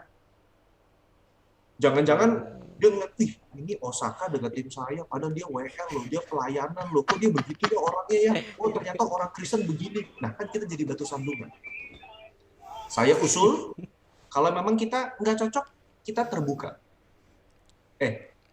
Kita utarakan dong. Kita menjadi orang asertif. Kita utarakan maksud kita. Aku senang nih sama kamu nih. Boleh nggak kita menjalankan hubungan sebagai sahabat? Tapi aku pengen kenal kamu lebih lagi. Ya oke, bla bla bla. Ternyata setelah berapa bulan, aduh kayaknya ada prinsip-prinsip yang nggak cocok nih misalnya. Gitu. Boleh dong kita ngomong lagi terbuka. Iya. Gitu. Ya kan? Tanpa merusak hubungan. Gitu. Tanpa merusak hubungan. Gitu. Itu bisa. Gitu loh. Jadi kita nggak perlu ghosting. Gitu. Itu tidak pantas untuk anak muda yang sudah punya Roh Kudus. Gitu. Nggak sesuai dengan etikanya begitu kira-kira. Itu dari saya. Mungkin Ibu Esther bisa. Ya, mungkin Ibu Esther kan tadi Ibu Esther memaparkan nih. Gimana Bu ini supaya kita dapat pencerahan nih Bu. Ya, ini memang istilah baru nih. Baik. Nah, di dalam satu pendekatan ya, kita perlu memperhatikan bahwa sebenarnya membentuk hubungan itu ada tahapan ya. Awal itu kan kita kalau berhubungan itu kan ya cuman tukar-menukar sapaan. Halo, hai gitu ya, selamat pagi gitu kan. Nah, berangkat dari situ kita bertukar berita. Tadi hujan nggak di sana? Macet ya, kok telat sih gitu kan. Nah, berangkat dari sana setelah terjadi satu hubungan yang lebih baik, kita bisa bertukar pendapat. Nah, di sini mulai nih, ada yang setuju nggak setuju gitu kan. Nah, bagaimana dia bisa terima kalau kita nggak setuju sama dia, atau kita nggak setuju sama dia, atau dia nggak setuju sama kita. Gimana perjalanan hubungan itu kira-kira bisa saling terima nggak? Can we agree to disagree gitu ya? Nah, kemudian berangkat dari situ, kalau misalnya aman, baru kita melanjutkan ke tahap emosi, bertukar emosi. Ya, jadi kalau dan terakhir baru intimacy. Ya, jadi kalau saya sebagai wanita boleh pesan sama teman-teman wanita yang masih belum berpasangan, supaya nanti pada akhirnya juga nggak di ghosting, ya. Perhatikan fondasi-fondasi. Jadi setiap tahap itu akan menjadi fondasi untuk tahapan selanjutnya. Jangan buru-buru masuk ke tahap emosi. Sementara bertukar pendapat saja kita belum bisa sepakat gitu, ya. Waktu kita memperhatikan rambu-rambu ini, saya rasa persahabatan itu asik banget sih sebenarnya, ya. Dan nggak perlu ada pain, apa namanya, hati yang luka gitu ya. Hati yang luka itu sebetulnya nggak perlu, ya. Oke, kayaknya gitu deh Osaka. Mungkin saya share pengalaman sedikit kali ya, maksudnya mungkin supaya lebih konkret gitu ya. Ya. Mantap ini. Boleh Pak. Jadi saya sebelum pacaran dengan istri saya sekarang, dengan Janet gitu, saya kenal dia udah cukup lama, kenal dari retret gereja, ya, sejak SMP, kenal dari retret gereja sejak SMP, ya. Jadi kalau saudara mau cari pacar mungkin dari gereja aja, dari retret ya, jangan dari tempat lain gitu, ya. Cuman waktu itu belum tahap pacaran, ya masih kenalan kayak peserta retret aja biasa, gitu. Ya, saya kuliah ke satu tempat, dia kuliah ke tempat lain, nggak ngobrol gitu kan, udah hilang, nggak kontak. Semester 2 ketemu lagi, terjalin hubungan gitu. Nah, tadi saya mau mengkonfirmasi apa yang Bu Esther ngomong, tukar pendapat itu penting, saudara. Jadi Janet itu dia juga papi maminya hamba Tuhan, gitu. Papi maminya hamba Tuhan, jadi dia juga orangnya yang kuat dalam kebenaran firman, gitu, ya. Nah, to cut the story short, ya, dia itu mulai terbuka dengan saya, ya, secara emosional. Itu ketika saya firm dengan panggilan hidup saya, gitu. Jadi teman-teman, S1 saya itu bukan teologi, S1 saya itu bioteknologi. Saya belajar stem cell. Yang teman-teman PCR, nah saya PCR tapi ke sel tanaman. Itu 2010, gitu. 2012 saya 2013 saya mulai kejar ya, PDKT sama Janet, gitu. Tapi saat itu saya bingung. Ya kan, saya belum jelas apakah saya mau menjadi hamba Tuhan full time, saya mau jadi pebisnis, saya mau keluar negeri lagi, mungkin ngambil S2 misalnya di luar negeri, ambil beasiswa atau apa, saya belum tahu gitu. Nah, itu kan proses tadi kan, tukar pendapat kan. Kita nanya, kamu tujuan hidup kamu apa sih? Saya nanya ke dia.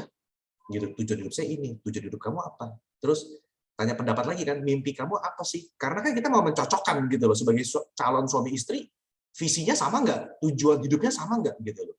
Gitu. Dan ketika saya firm bahwa panggilan hidup saya mau jadi pendeta. Saya mau jadi pendeta. Udah, saya firm, saya mau jadi pendeta.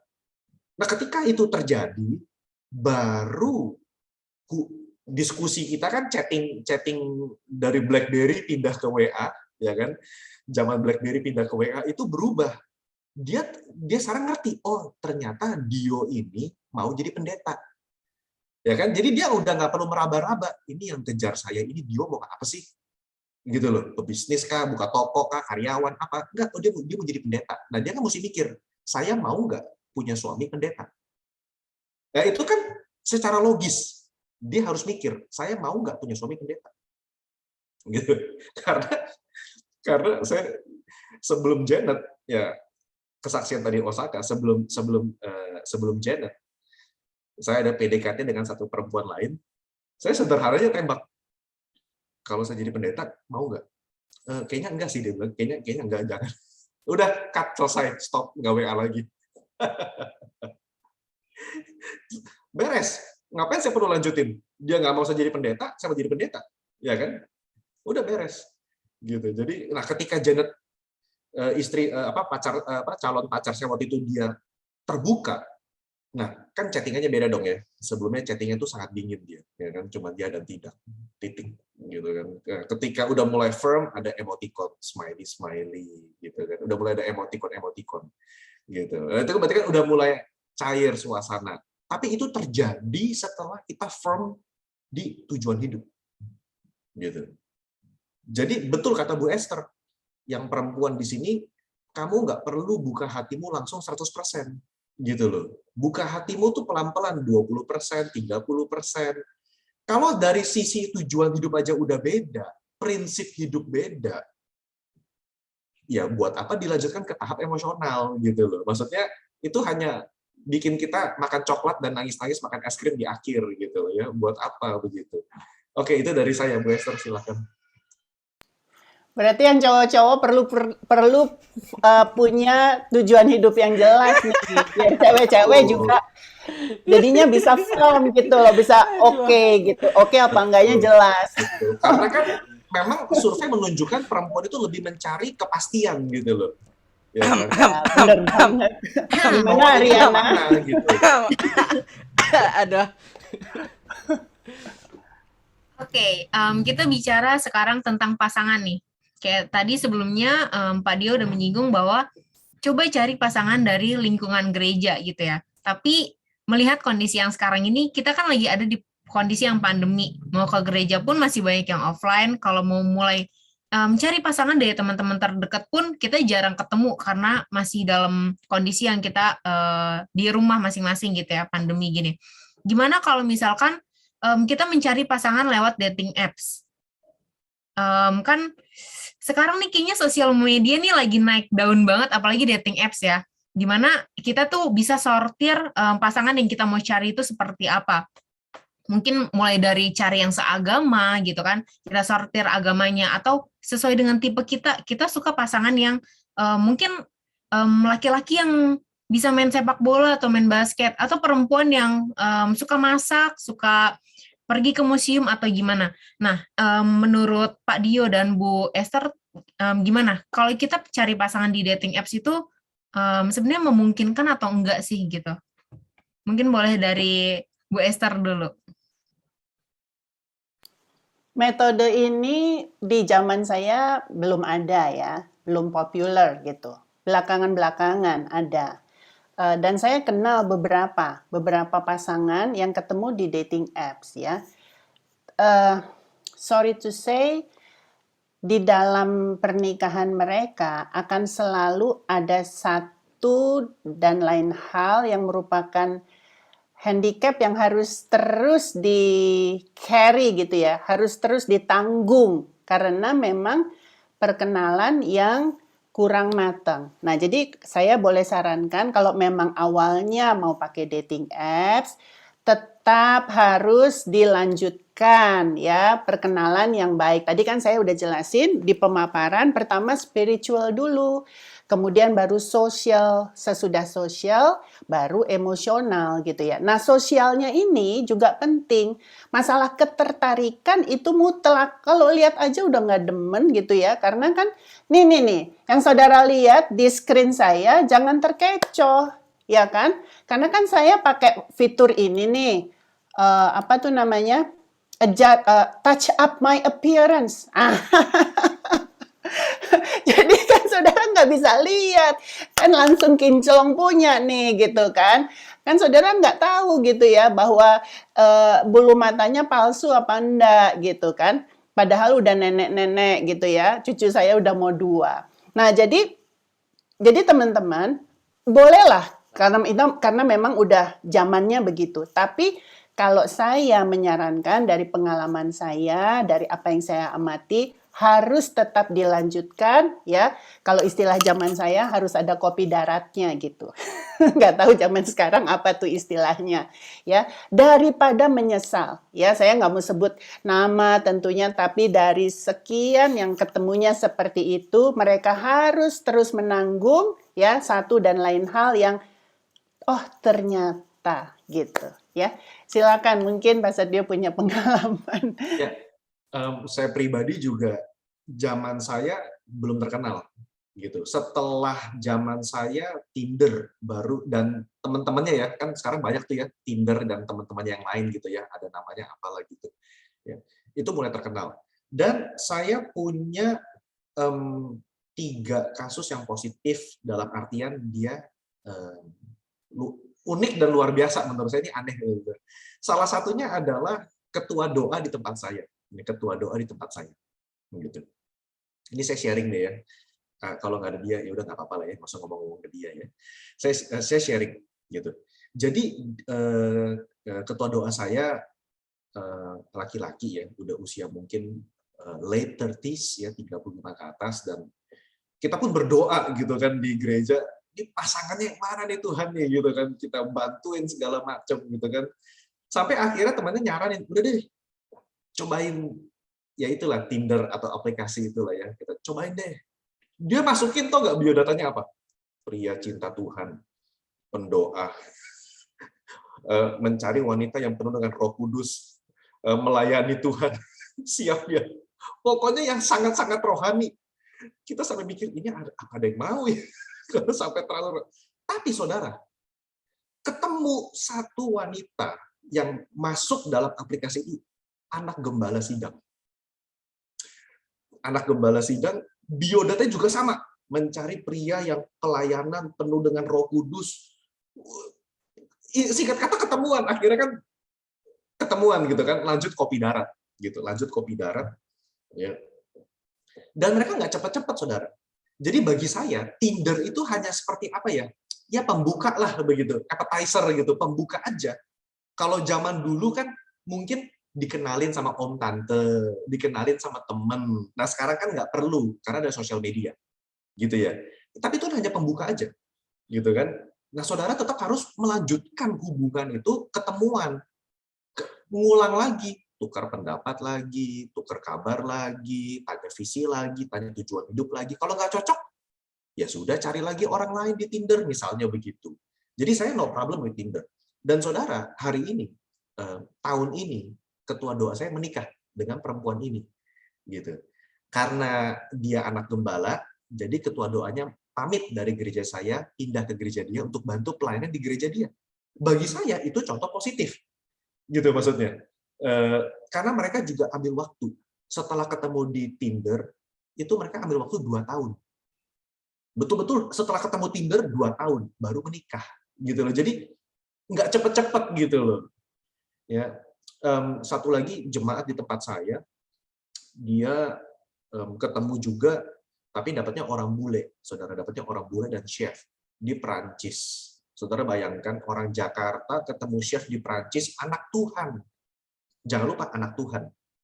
Saya ngeliatin Instagram dia, itu kayak film Emily in Paris.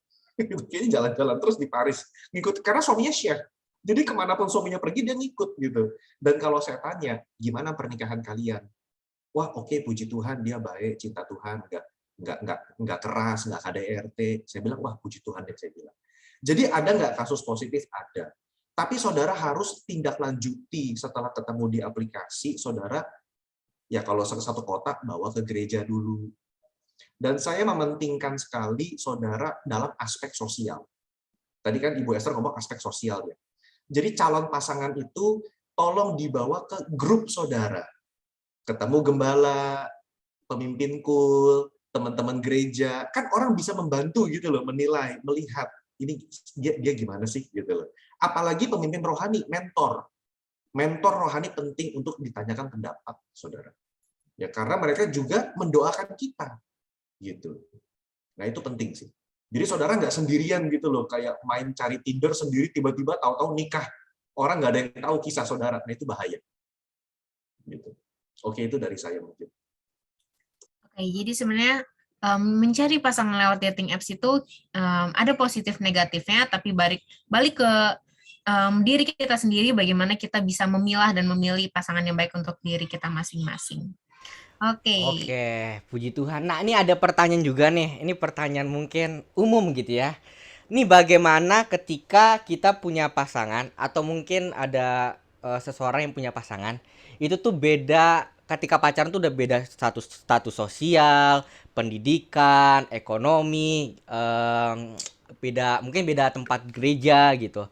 Nah, kalau seperti hal-hal itu bagaimana untuk eh, bisa bisa lebih supaya bisa diarahkan ke pernikahan gitu. Apakah bisa gitu? Ini kan tentang hal kesepadanan gitu. Mungkin dari Bu Esther gimana, Bu? Untuk terkait hal seperti itu tentang status sosial di dalam hubungan. Perlu diskusi yang panjang pastinya. Dan perlu juga mendengarkan bukan sekedar dari pasangan itu sendiri, tapi bagaimana support support sistemnya, bagaimana pendapatnya, ya. Karena waktu mereka sepakat, kalau pasangan ini sepakat, support sistemnya nggak sepakat gitu ya. Nah itu nanti runtuh lagi gitu ya. Satu yang pertama. Yang kedua, kalau memang perbedaannya mencolok, pasti harus ada salah satu yang ngalah. Itu mau nggak mau, ya. Karena kita tuh nggak mungkin bisa fokus dua tapi berhasil semuanya. Kalaupun mungkin itu butuh support system yang sangat kuat, ya. Masih di Indonesia mungkin masih bisa, ya, karena kita extended family. Jadi ada yang ngomongin anak, ada punya pembantu, punya driver gitu ya. Jadi ada Gojek, ada Gosen, GoFood gitu ya. Nah itu mungkin masih bisa, technically speaking masih bisa. Tetapi nanti di satu titik ya, di dalam perjalanan yang sangat panjang ini gitu ya, tetap salah satu harus ngalah, karena kalau enggak nanti salah satu enggak bisa naik lagi gitu. Nah ini akan sangat berbahaya, karena kalau dua-duanya itu punya, katakanlah punya karir, punya pelayanan gitu ya, punya bisnis yang harus berkembang, di mana nggak mungkin ada yang ngalah. Ini pengalaman saya ya, berdasarkan dari pengamatan kepada teman-teman, karena karena kita mungkin masuk di usia yang udah mapan, ya 50 ke atas gitu ya. Akhirnya mereka jadi dua pribadi yang berjalan sendiri-sendiri.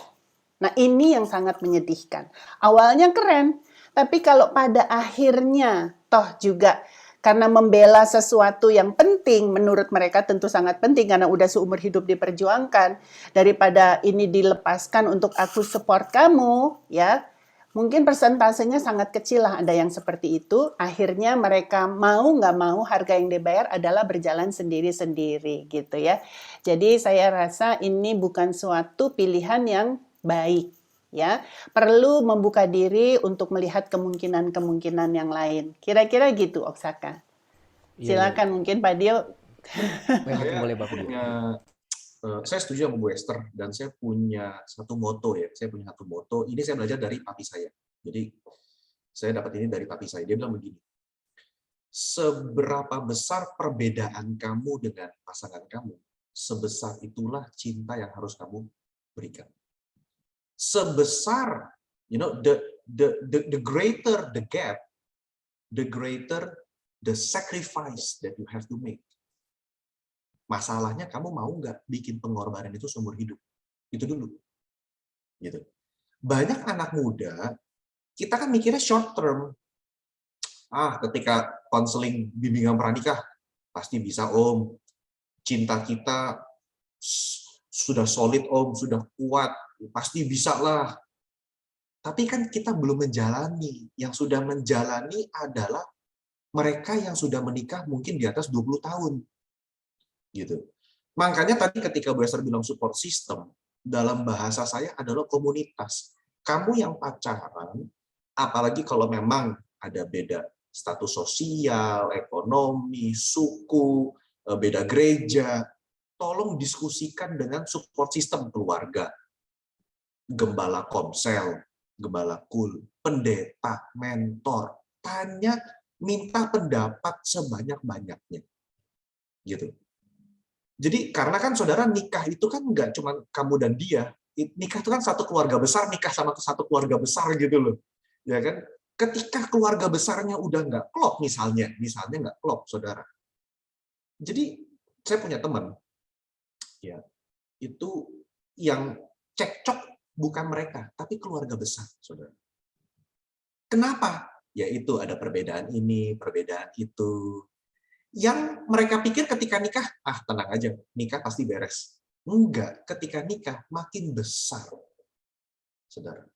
Dan akhirnya sengsara tuh, gitu. Akhirnya sengsara. Jadi saya bilang Alkitab itu menurut saya Alkitab itu bijaksana sekali. Ya, cari yang sepadan, betul-betul cari yang sepadan. Kalau bisa cari yang sepadan. Sepadan bisa kita tarik betul-betul apa ya, cara ngomong. Nah kalau kita ngomong udah nggak nyambung, gimana? Gitu kan? Dia sih cantik banget, cakep banget, tapi ngomongnya nggak nyambung. Mau ngelucon, mau bikin apa bercandaan, kayaknya nggak bisa nyambung gitu bercandaannya. Ya kan, berkali-kali nggak nyambung, udah dicoba kayaknya nggak ngeklik, nggak ngeling, chemistry-nya nggak dapet. Nah itu perlu apa, simbol-simbol itu, tanda-tanda itu perlu diperhatikan, gitu. Ya kan, jangan hanya kita mengejar demi status, wah dia atau cewek atau cowok kaya banget, pokoknya wah terkenal banget orangnya, ini kapan lagi dapat princess atau prince seperti ini, tunggu dulu gitu loh. Dan betul kata apa yang Bu Esther saksikan, saya menemukan di jemaat yang udah usia 50 tahun ke atas, saya melihat masih menikah, tapi seperti cuman roommate, cuman share rumah, share udah jalan sendiri-sendiri udah, gitu. Tapi karena menjaga nama baik, menjaga status, ya nggak cerai kok, nggak cerai, cuman ya udah sendiri-sendiri. Nah itu kan nggak enak saudara ya, gitu loh. Jadi mendingan betul-betul komunitas support system itu perlu dilibatkan dari awal, saudara. Kasih kesaksian lagi ya. Jadi ketika saya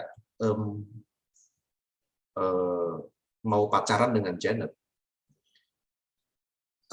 I pray to the Lord. Saya doa sama Tuhan, saya udah siap mau punya pacar. Gitu. Ya, kira-kira siapa ya Tuhan? Dan believe it or not, muka dia muncul dalam doa saya. Saya doain itu 6 bulan lebih. Dan muka dia selalu muncul. Tahu siapa yang saya share pertama kali? Saya share ke mami saya, ibu saya. Saya bilang, nih, aku doa, muka dia muncul. Ini pertanda apa? Ya kan, tolong dong mami bawa doa juga. Saya minta mami saya juga bawa doa, gitu kan? Karena ini kan menyangkut juga calon mantu dia, gitu kan, dan calon keluarga kita. Jadi dia harus ikut doa. Mami saya doain juga, ya kan? Doain. Ketika saya akhirnya kan pacaran gitu kan, dan habis itu nikah. Nah setelah nikah, saya baru tahu dari sisi istri saya Janet, maminya dia pun mendoakan saya ketika kita pacaran, gitu loh. Maksudnya maminya istri saya tuh mendoakan juga, apakah Dio ini orang yang tepat buat anak dia, gitu loh. Nah itu maksudnya support system saling mendoakan, gitu loh. Ya. Dan ya saya bilang sama Tuhan, saya mau jadi pendeta. Saya akan susah berjalan kalau saya punya istri yang nggak cocok, yang nggak suka kalau suaminya pelayanan, gitu loh. Ya kan, mungkin bukannya salah ya, tapi kan mungkin ada istri perempuan yang fokusnya karir, bisnis, nggak salah, tapi bagi saya nggak cocok, gitu loh. Jadi saya berdoa sama Tuhan, saya butuh support system dari keluarga calon istri yang mendukung saya pelayanan full time. Dan puji Tuhannya, ya Tuhan jawab, gitu loh. Keluarganya mendukung sekali. Nah itu kan enak, saudara. Saya nggak terbayang kalau saya punya keluarga orang tua mertua yang nggak suka saya khotbah. Wah, saya bisa tekanan batin, gitu loh. Gimana, gitu loh. Dia nggak suka saya di gereja misalnya, dia nggak suka. Dia maunya saya bisnis, buka pabrik. Wah, saya bisa stres, gitu loh. Karena hati saya full time. Nah itu loh, jadi saudara. The greater the difference, the greater the sacrifice that you have to make. Nah, kita kan think smart. Kalau begitu bisa nggak difference-nya dikecilin? Sebisa mungkin difference-nya dikecilkan. Sebisa mungkin loh ya, sebisa mungkin. Gitu. Itu dari saya. Wow, sangat luar biasa gitu ya. Jadi support system tuh sangat-sangat penting gitu ya. Bahkan tadi ada kalimat yang sangat nyentuh hatiku dan mungkin hati teman-teman juga gitu ya. Seberapa besar perbedaan kamu sama pasangan, itulah besarnya harga yang harus kamu bayar. Wow, keren sekali kok. Keren sekali Pak, terima kasih. Oke, selanjutnya ini ada pertanyaan dari partisipan, dari Bapak David. Shalom, nama saya David. Saya rindu untuk bertanya, bagaimana mempersatukan visi suami istri agar tidak berjalan masing-masing? Mungkin boleh tanggapan dari Ibu Esther terlebih dahulu. Ini ceritanya udah suami istri kayaknya ya. Jadi visinya ternyata beda kali ya. Nah, gimana nyatuinnya? Nah, ini agak unik sih pertanyaannya, karena kalau ada kesatuan dan ada kepemimpinan di dalam rumah, di mana kita juga meminta Roh Kudus menuntun kita, seharusnya visinya nggak beda-beda ya.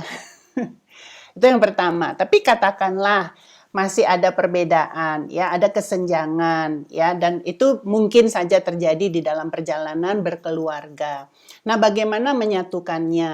Nah, yang pertama saya mau sarankan coba ngobrol sama mentor atau gembala, ya, yang membawahi pelayanan kita, gitu ya. Jadi bagaimana visi itu nanti kemudian mempengaruhi perjalanan pelayanan itu sendiri secara gambaran besarnya, ya. Jadi apakah kalau kita melambat atau mempercepat pelayanan itu sendiri gimana terpengaruhnya, ya. Jadi itu perlu ngobrol, ya.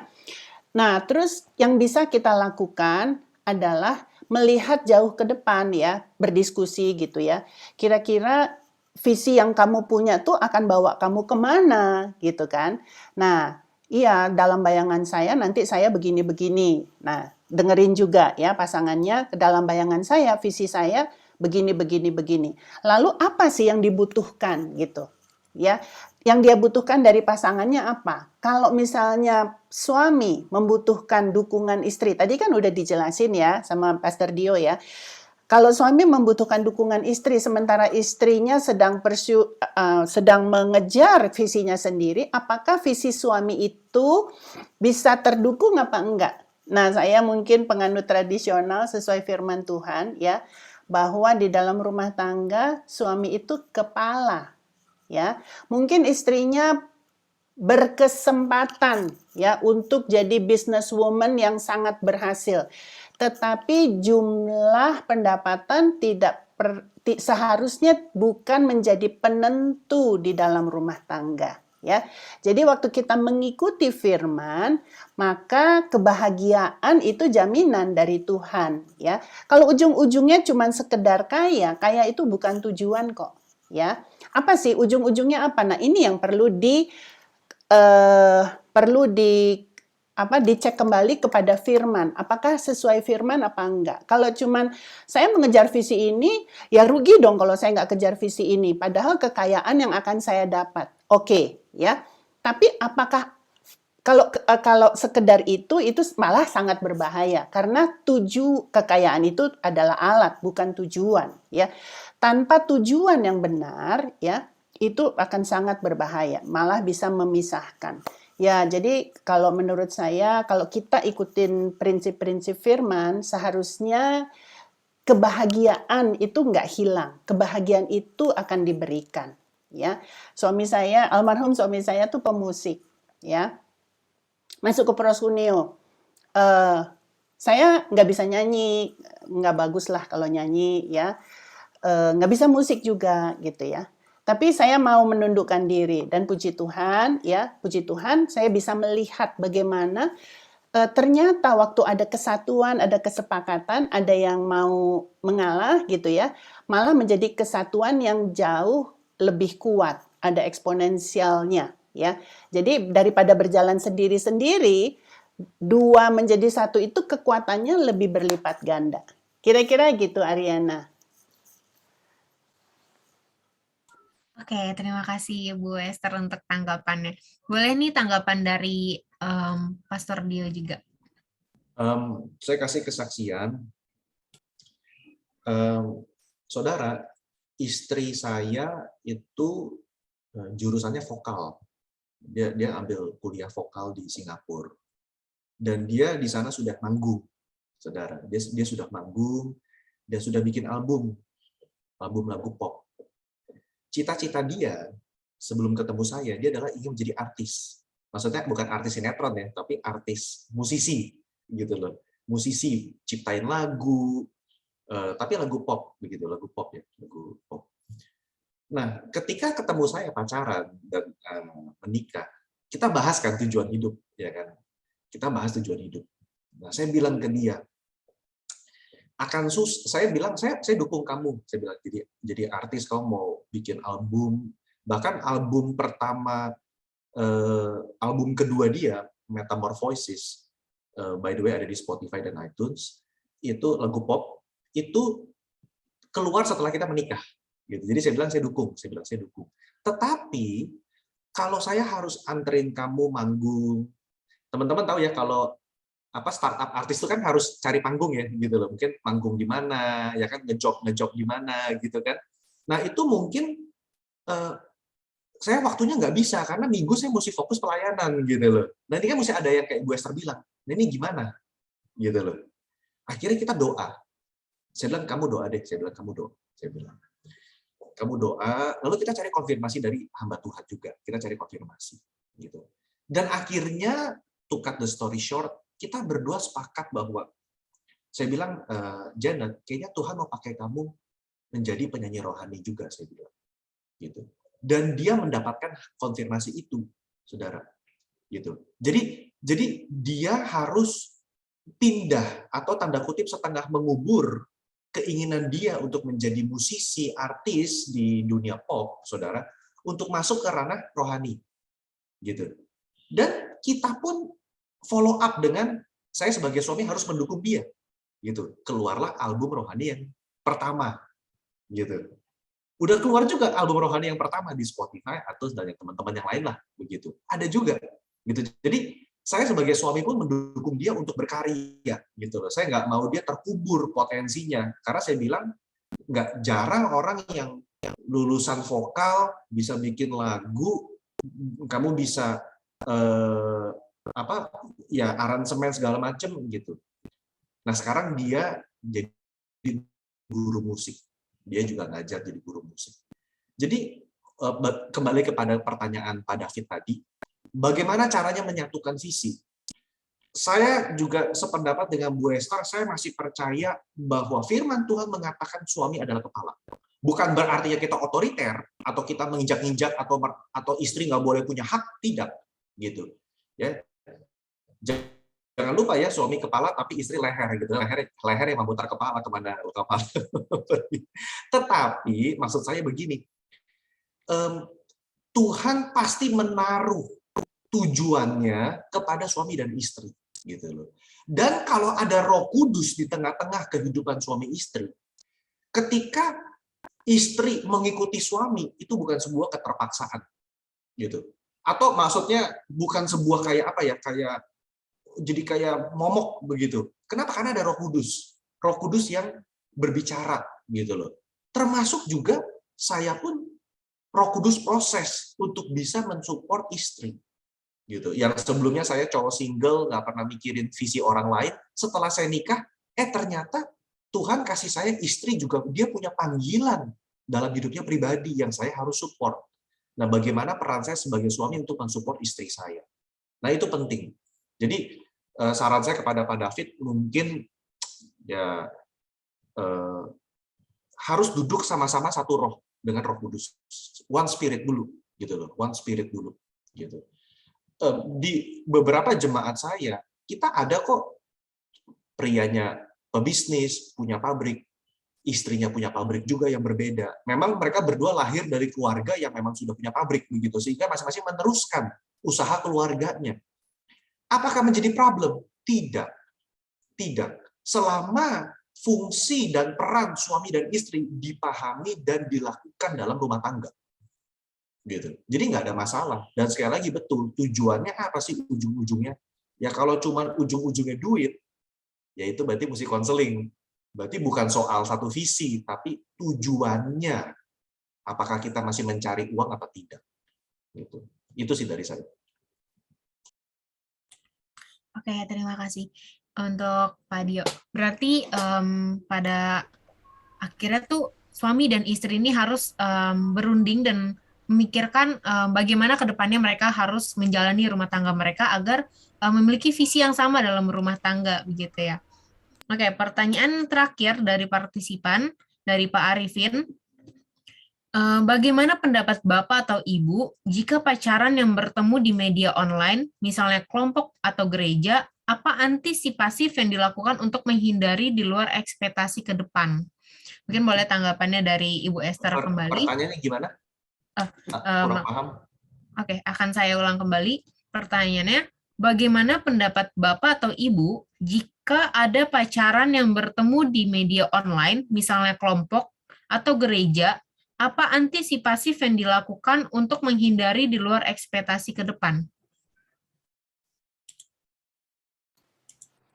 Saya nggak yakin kalau saya mengerti pertanyaannya dengan benar, tapi mungkin kalau saya asumsikan, mereka ketemunya di media online, lalu mulai berinteraksi dengan komunitas yang ada, tapi ternyata nggak seindah harapannya, mungkin begitu ya.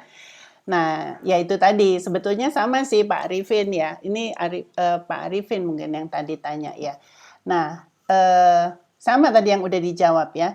Ikutin tahapannya, ikutin tahapan membina hubungannya. Waktu tahapannya diikutin, waktu kita bisa tahu nih, wah kayaknya nggak sesuai ekspektasi. Tapi kan tahapannya belum sampai ke tahap emosional. Jadi kita bisa tetap melanjutkan dengan persahabatan gitu ya. Dan lebih tadi kan juga Pastor Dio udah bilang, bawa ke komunitas kita. Jadi nanti intensitasnya nggak ditanggung sendiri-sendiri gitu, di mana akan menjadi intensitas yang begitu kuat. Tapi kan bisa beramai-ramai gitu ya. Kalaupun misalnya kita kayaknya kok nggak cocok ya, tapi kita masih penasaran nih, masih mau dilanjutin. Kan bisa perginya barengan gitu ya. Jadi dan teman-teman juga akhirnya juga bisa kasih pendapat, ini kayaknya nggak cocok deh sama lo gitu kan. Nah itu sih kalau menurut saya, take it easy lah ya. Jangan langsung, ya gue kan ke Tinder kan tujuannya mau cari suami, cari istri, oke, tapi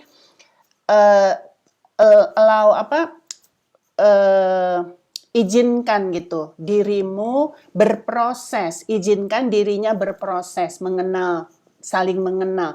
Saling mengenal itu butuh proses dan itu artinya butuh waktu. Waktu kita sabar gitu ya, waktu kita sabar dengan hal itu, bayangin ya kita nikah itu kan mau berpuluhan tahun loh ya. Terus kita nggak sabar, aduh kalau boleh langsung aja deh gitu ya. Kecuali kita memang udah peka banget, Roh Kudus bilang, yes, ini orangnya, orang tua kita bilang begitu, gembala kita bilang begitu, dan kita tahu, dan tahunya tuh benar-benar tahu gitu ya. Bukan tahu karena hasrat, bukan tahu sekedar karena hawa nafsu gitu.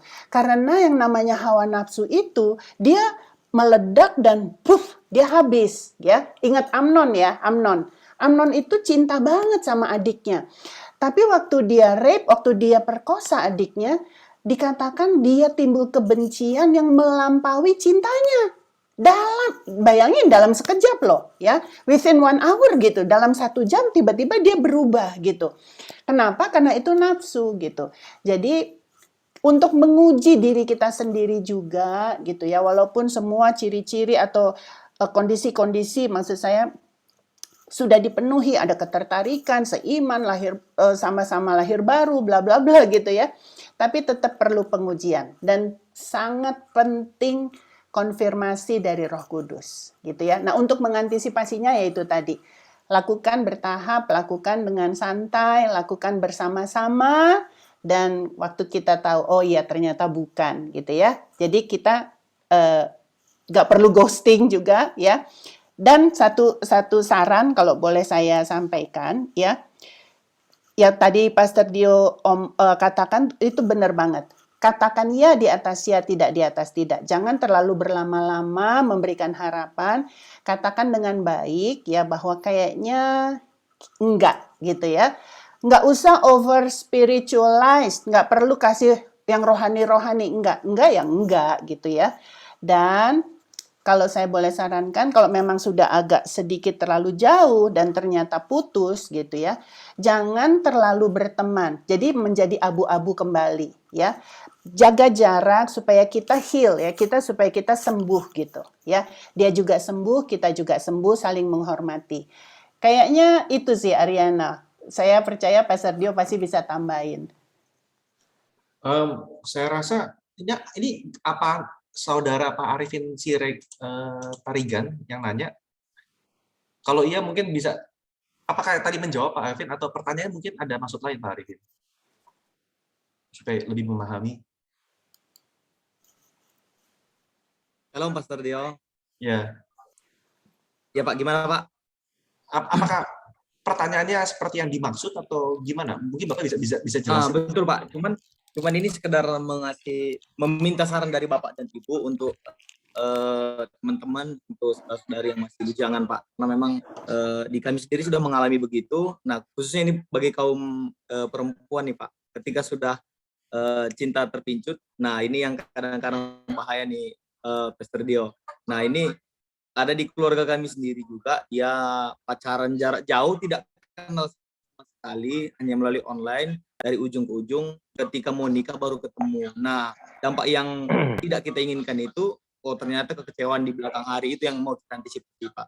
Oke. Terima kasih, Pak. Berarti konteksnya pacarannya LDR, long distance, via sosial media, via WA, sampai udah klop, ketemunya pas nikah. Ternyata nggak sesuai ekspektasi.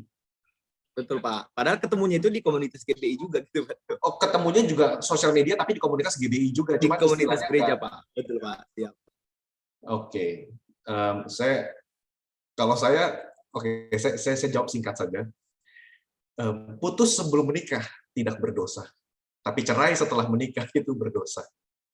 Jadi lebih baik pikirkan matang-matang. Kalau sampai betul-betul nggak sesuai ekspektasi dan masih bisa ada kemungkinan untuk mundur dari komitmen jangka panjang, sebaiknya mundur. Gitu. Buat apa kita? Karena salah juga kalau saudari ini atau saudara ini menikah karena dengan alasan, aduh nggak enak Pak, udah terlanjur pacaran 2 tahun misalnya. Aduh nggak enak Pak, kasihan dong. Jangan kita nikah karena kasihan. Tidak boleh nikah karena nggak enakan, itu nggak boleh. Gitu. Lebih baik putus, sakit di depan, ketimbang kita nikah tapi seperti hell on earth gitu loh. Jangan. Itu dari saya. Mungkin Bu Esther bisa ini.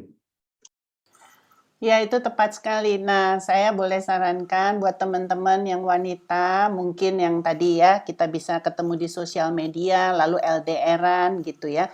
Akhirnya kan emosi kita terlibat. Nah, ini yang saya sebenarnya perlu address ya. Jadi gini ya, cinta pertama kita harus Tuhan. Ya, kita harus sedemikian mengasihi Tuhan sehingga yang lain boleh menunggu. Ya, dan gini. Tolong temukan gambar dirimu yang utuh di dalam Tuhan. Itu sangat penting, itu penting banget. Karena waktu kita merasa, aku harus punya seseorang untuk memperbaiki diriku, berarti kita itu nggak whole, ya, kita tuh nggak utuh. Kalau kita jual mobil, mobilnya baret sana, baret sini, ya harganya pasti murah. Tapi kalau mobilnya mulus, harganya justru naik, gitu. Ya, jadi yuk temukan jati diri kita, izinkan Roh Kudus menyembuhkan kita, lepaskan pengampunan, ya, sehingga kita juga bisa sembuh dan kita attract yang sama dengan diri kita, ya, kita attract orang yang sama dengan diri kita. Waktu kita utuh, kita akan attract orang yang utuh juga. Nah, itu aja kayaknya buat Pak Arifin, buat teman-teman di sana, ya. Kalau mereka bisa ketemu, dibantu, kita juga masih punya ya program HMC gitu ya. Itu perlu secara berkala perlu ya. Oke Pak Arifin, semoga menjawab ya. Oke, terima kasih untuk tanggapan dari Pak Dio dan Bu Esther. Oke, ini ada pertanyaan terakhir, satu lagi. Ini ditujukan untuk Pak Dio. Pertanyaan dari Bapak Daniel. Begini pertanyaannya. Kita mau menikah namun berbeda agama. Karena orang tua, kita harus memilih salah satu agama yang kita ikutkan.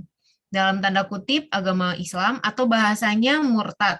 Namun setelah 1 tahun menikah, pasangan suami istri ini kembali pindah agama Kristen. Apakah itu merupakan dosa dan diizinkan? Boleh tanggapannya dari Pak Dio? Maksudnya berarti sudah nikah setahun, Ya, sudah menikah. pindah agama, lalu setelah setahun menikah kembali menjadi Kristen. Ya, betul. Karena menikahnya dalam posisinya agama Islam. Oke, menikah dalam posisi agama Islam, tetapi setelah setahun menjalani, dia menjadi Kristen dua-duanya begitu ya? Ya, betul. Atau mungkin rencananya begitu ya, rencananya nggak apa-apa deh, kita nikah Islam dulu, ntar setahun kita balik lagi, gitu, atau gitu. Itu juga bisa jadi faktor. Apakah begitu ya? Di pertanyaannya ditanyakan bahwa setelah 1 tahun menikah, pasangan suami istri ini kembali pindah agama ke agama Kristen. Ditanyakan apakah itu merupakan dosa dan diizinkan. Begitu, Pak Dio. Oke, saudara, definisi murtad tidak semudah itu, saudara ya. Definisi murtad atau apostasia di dalam secara biblika tidak semudah pindah agama. Tidak serta-merta orang yang pindah agama kita katakan murtad, saudara. Ya. Karena untuk menjadi murtad atau apostate atau apostasia itu lumayan panjang langkahnya, gitu. Ya, karena ada kemungkinan seperti yang barusan disaksikan, ada kemungkinan dia kembali lagi, gitu. Ketika dia kembali lagi, berarti dia bukan murtad, gitu. Dia hanya mungkin backslidden, atau dia istilahnya ya jalannya ke Kristenan lagi muter-muter dulu ke padang gurun, gitu istilahnya begitu. Ya, dia nyerong sedikit, dia terjatuh, gitu. Ya, tapi tidak sampai terseok begitu untuk bisa bangkit kembali. Saya katakan, saya nggak tahu ya, saya bukan dalam kapasitas bilang dosa nggak dosa, saudara. Tetapi ya kalau dilihat sekarang kembali ke Kristen, ya lihat lagi kembali ke Kristennya benar-benar sungguh-sungguh kembali ke Kristen apa tidak begitu loh. Itu yang poinnya di situ kan. Nggak cuma soal KTP berubah jadi Kristen, tapi betul-betul nggak sih jadi Kristen gitu. Lalu ya karena ini kasuistik ya, mungkin memang sudah cinta dan kedua pihak keluarga sudah setuju, ya maksudnya nikah beda agama begitu, dan ya harus salah satu mengalah mungkin akhirnya menikah dengan cara agama seberang begitu, agama sepupu kita. Lalu saya juga nggak tahu makanya apakah sudah ada kesepakatan belum begitu untuk kembali lagi menjadi Kristen gitu. Maksudnya kalau ada kesepakatan seperti itu, bukannya nggak dosa, cuman saya lebih melihat kepada bisa ya, semudah itu gitu. Udah deh, kita nikah Islam nanti setahun lagi jadi Kristen gitu. Bisa ya, maksudnya semudah itu juga gitu loh. Cuman andai kalau ini memang sudah terjadi, saya lebih fokus kepada ya sudah. Sekarang dua-duanya bertobat, minta ampun sama Tuhan, lalu betul-betul menghidupi kehidupan Kristen yang sungguh-sungguh. Gitu loh, bukan cuma Kristen KTP, gitu loh. Ya. Dan jangan hidup dalam intimidasi dan tuduhan bahwa itu dosa yang nggak bisa diampuni. Enggak, itu kalau saudara berpikir seperti itu enggak. Ya Tuhan masih mengampuni. Gitu. Cuman jangan bolak-balik pindah agama, maksudnya ya tetapkan gitu loh. Ya, kalau memang sudah betul-betul kembali jadi Kristen ya sudah, hiduplah menjadi orang pasangan suami istri Kristen yang sungguh-sungguh begitu. Kalau dari saya sih itu, ya saya butuh konteks ya, dalam konteks lebih dalam pertanyaan ini saya kurang paham. Oke, terima kasih Pak Dio, terima kasih Bu Esther untuk jawabannya. Dan Ibu Bapak Saudara, kita sudah sampai di akhir acara Bincang Santai di bulan Februari ini. Puji nama Tuhan. Ini terakhir nih untuk Pak Dio dan Bu Esther nih ya. Ini terakhir. Ini final statement-nya nih dari tema ini apa ya untuk kita semua. Mungkin boleh dari Bu Esther dulu nih final statement-nya. Mungkin boleh Bu? Ya, baik ya. Pesertanya ada yang udah menikah, ada yang belum menikah. Saya kembalikan kepada penuntasan amanat agung ya.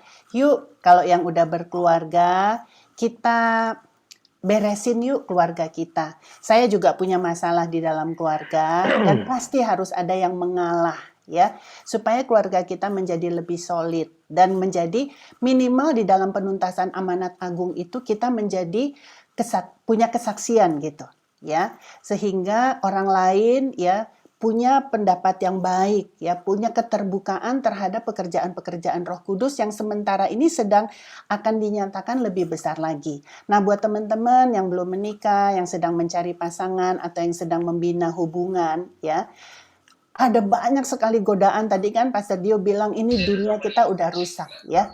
Satu cara yang pasti ampuh gitu ya untuk menangkal semuanya dan bahkan menjamin kebahagiaan. Yuk cinta Tuhan sungguh-sungguh. Kita nggak akan pernah rugi, kita akan amazed, kita akan tercengang-cengang dengan segala sesuatu yang akan Tuhan berikan waktu kita belajar cinta Dia. Dia akan melakukan ya lebih dari apa yang bisa kita doakan dan pikirkan. Tuhan Yesus memberkati. Wow, dahsyat. Mungkin boleh dari Pak Dio. Ya, untuk yang masih single, ya kan, yang atau choose to be single karena single adalah pilihan. Ya. Saudara ingat, your singleness, keperjakaanmu atau keperawananmu itu, ya masa-masa kamu single, itu Tuhan ciptakan untuk engkau melayani Dia. Gitu. Jadi Tuhan punya tujuan kenapa engkau single sekarang, untuk engkau fokus melayani Tuhan. Gitu. Jadi sembari engkau melayani Tuhan, Tuhan akan pertemukan dengan orang yang tepat. Jadi gunakan waktu singlemu bukan ribet cari pasangan. Nah itu nanti pasti datang. Gunakan waktu singlemu maksimal dalam kerajaan Allah. Dalam apapun yang teman-teman lakukan sekarang. Itu. Nah, bagi teman-teman Bapak Ibu, Saudara yang sudah menikah, ya, saya kutip mungkin statement dari D.L. Moody ya. Mungkin saudara tahu ya, evangelis, revivalist D.L. Moody. Dia berkata begini, saya ingin, kalau seorang suami tidak memperlakukan istri dengan benar atau memperlakukan keluarga dengan benar di rumah, saya tidak ingin dengar dia bicara soal kekristenan sama sekali. Wah, itu statement keras ya dari D.L. Moody ya. Tapi poinnya adalah, saudara, pelayanan kita yang paling utama adalah keluarga, bukan gereja. Kalau kita tidak bisa melayani keluarga, percuma saudara kita naik panggung, percuma kita naik mimbar. Bereskan keluarga kita, kasihi istri, hormati suami, layani anak-anak kita, saudara. Ya, sehingga ketika kita pelayanan ke gereja, kita bawa istri, kita bawa anak, kita bawa suami, tidak ada muka dua. Itu ada urapan Tuhan mengalir. Percayalah, itu urapan Tuhan mengalir. Itu dari saya. Wow, sungguh memberkati. Mungkin boleh sekali lagi dengan hormat Ibu Bapak Saudara yang ada di partisipan yang ada, kita kasih reaction love untuk pembicara kita hari ini, untuk Pak Dio, terima kasih, untuk Bu Esther, terima kasih, sangat luar biasa, sangat memberkati kami, khususnya berbicara tentang love, dating, marriage, and sex gitu.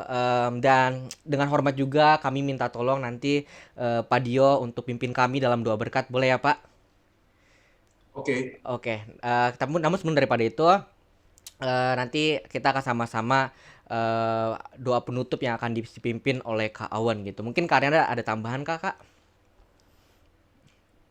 Oke, udah cukup, Os. Udah diwakili oleh narasumber kita pada malam hari ini. Oke, puji Tuhan. Oke deh, kalau seperti itu kita akan sama-sama untuk doa tutup yang akan dipimpin oleh Kak Awan. Untuk Kak Awan kami persilakan. Ya, baik, terima kasih untuk Pak Dio dan Bu Esther sekali lagi atas kesediaannya untuk menjadi pembicara dalam acara Bincang Santai ini. Terima kasih juga untuk para panitia juga yang bertugas. Mari sama-sama Bapak Ibu, saya ajak mari kita berdoa sama-sama. Terima kasih ya Bapak, kalau pada hari ini kami bisa mendengarkan bersama-sama dari sharing Pak Dio dan Ibu Esther. Biarlah kiranya ilmu, informasi, dan nasihat yang diberikan bisa kami ingat dalam kehidupan kami sehari-hari. Tuhan, kiranya Engkau berkati Ibu Esther dan Pak Dio, kiranya Engkau juga berkati keluarganya juga, dan Engkau berkati setiap peserta-peserta yang hadir pada hari ini ya Bapak. Bapak, kiranya Kau berikan kesehatan dan perlindungan pada kami semua ya Bapak, di masa-masa pandemi ini ya Bapak. Terima kasih ya Bapak, Sebentar lagi kami mungkin akan istirahat ya Bapak. Kami rindu menerima berkat dari hamba-Mu ya Bapak. Mari saudara kita angkat tangan, arahkan hati kepada Tuhan, sang sumber berkat itu sendiri. Dalam nama Bapa, Putra, dan Roh Kudus, pulanglah dan bawalah segala berkat yang terbaik daripada Allah Bapa, cinta kasih daripada Yesus Kristus. Apapun yang kau perbuat, dibuatnya berhasil. Kemanapun kau pergi, ada keberuntungan dan penyertaan Tuhan mengikutimu. Wajahnya bersinar atas kehidupan saudara. Dan ada persekutuan yang manis dengan Roh Kudus, menyertai kita sekalian mulai hari ini, sampai dia menjemput kita di awan-awan yang permai, bahkan sampai selama-lamanya. Mari segenap umat Tuhan yang telah diberkati dan siap menjadi berkat, sama-sama kita katakan, amin. Puji nama Tuhan. Kami mengundang untuk ibu bapak saudara yang ada di partisipan untuk sama-sama kita open cam, kita akan foto bersama yang akan dipimpin oleh Kak Awan. Untuk Awan dipersilakan. Baik, mari Bapak. Baik, mari Bapak Ibu, mari kita berfoto bersama-sama. Boleh senyumnya? Slide pertama, 1, 2, 3, senyum. Iya, baik. Slide kedua, 1, 2, 3, senyum. Iya, terima kasih para peserta, terima kasih teman-teman, kakak-kakak, Ibu Esther dan Pak Dio, dan para panitia yang ada. Terima kasih, Tuhan Yesus memberkati. Thank you semua. Terima kasih Pak Dio, Terima terima kasih Bu kasih. Esther.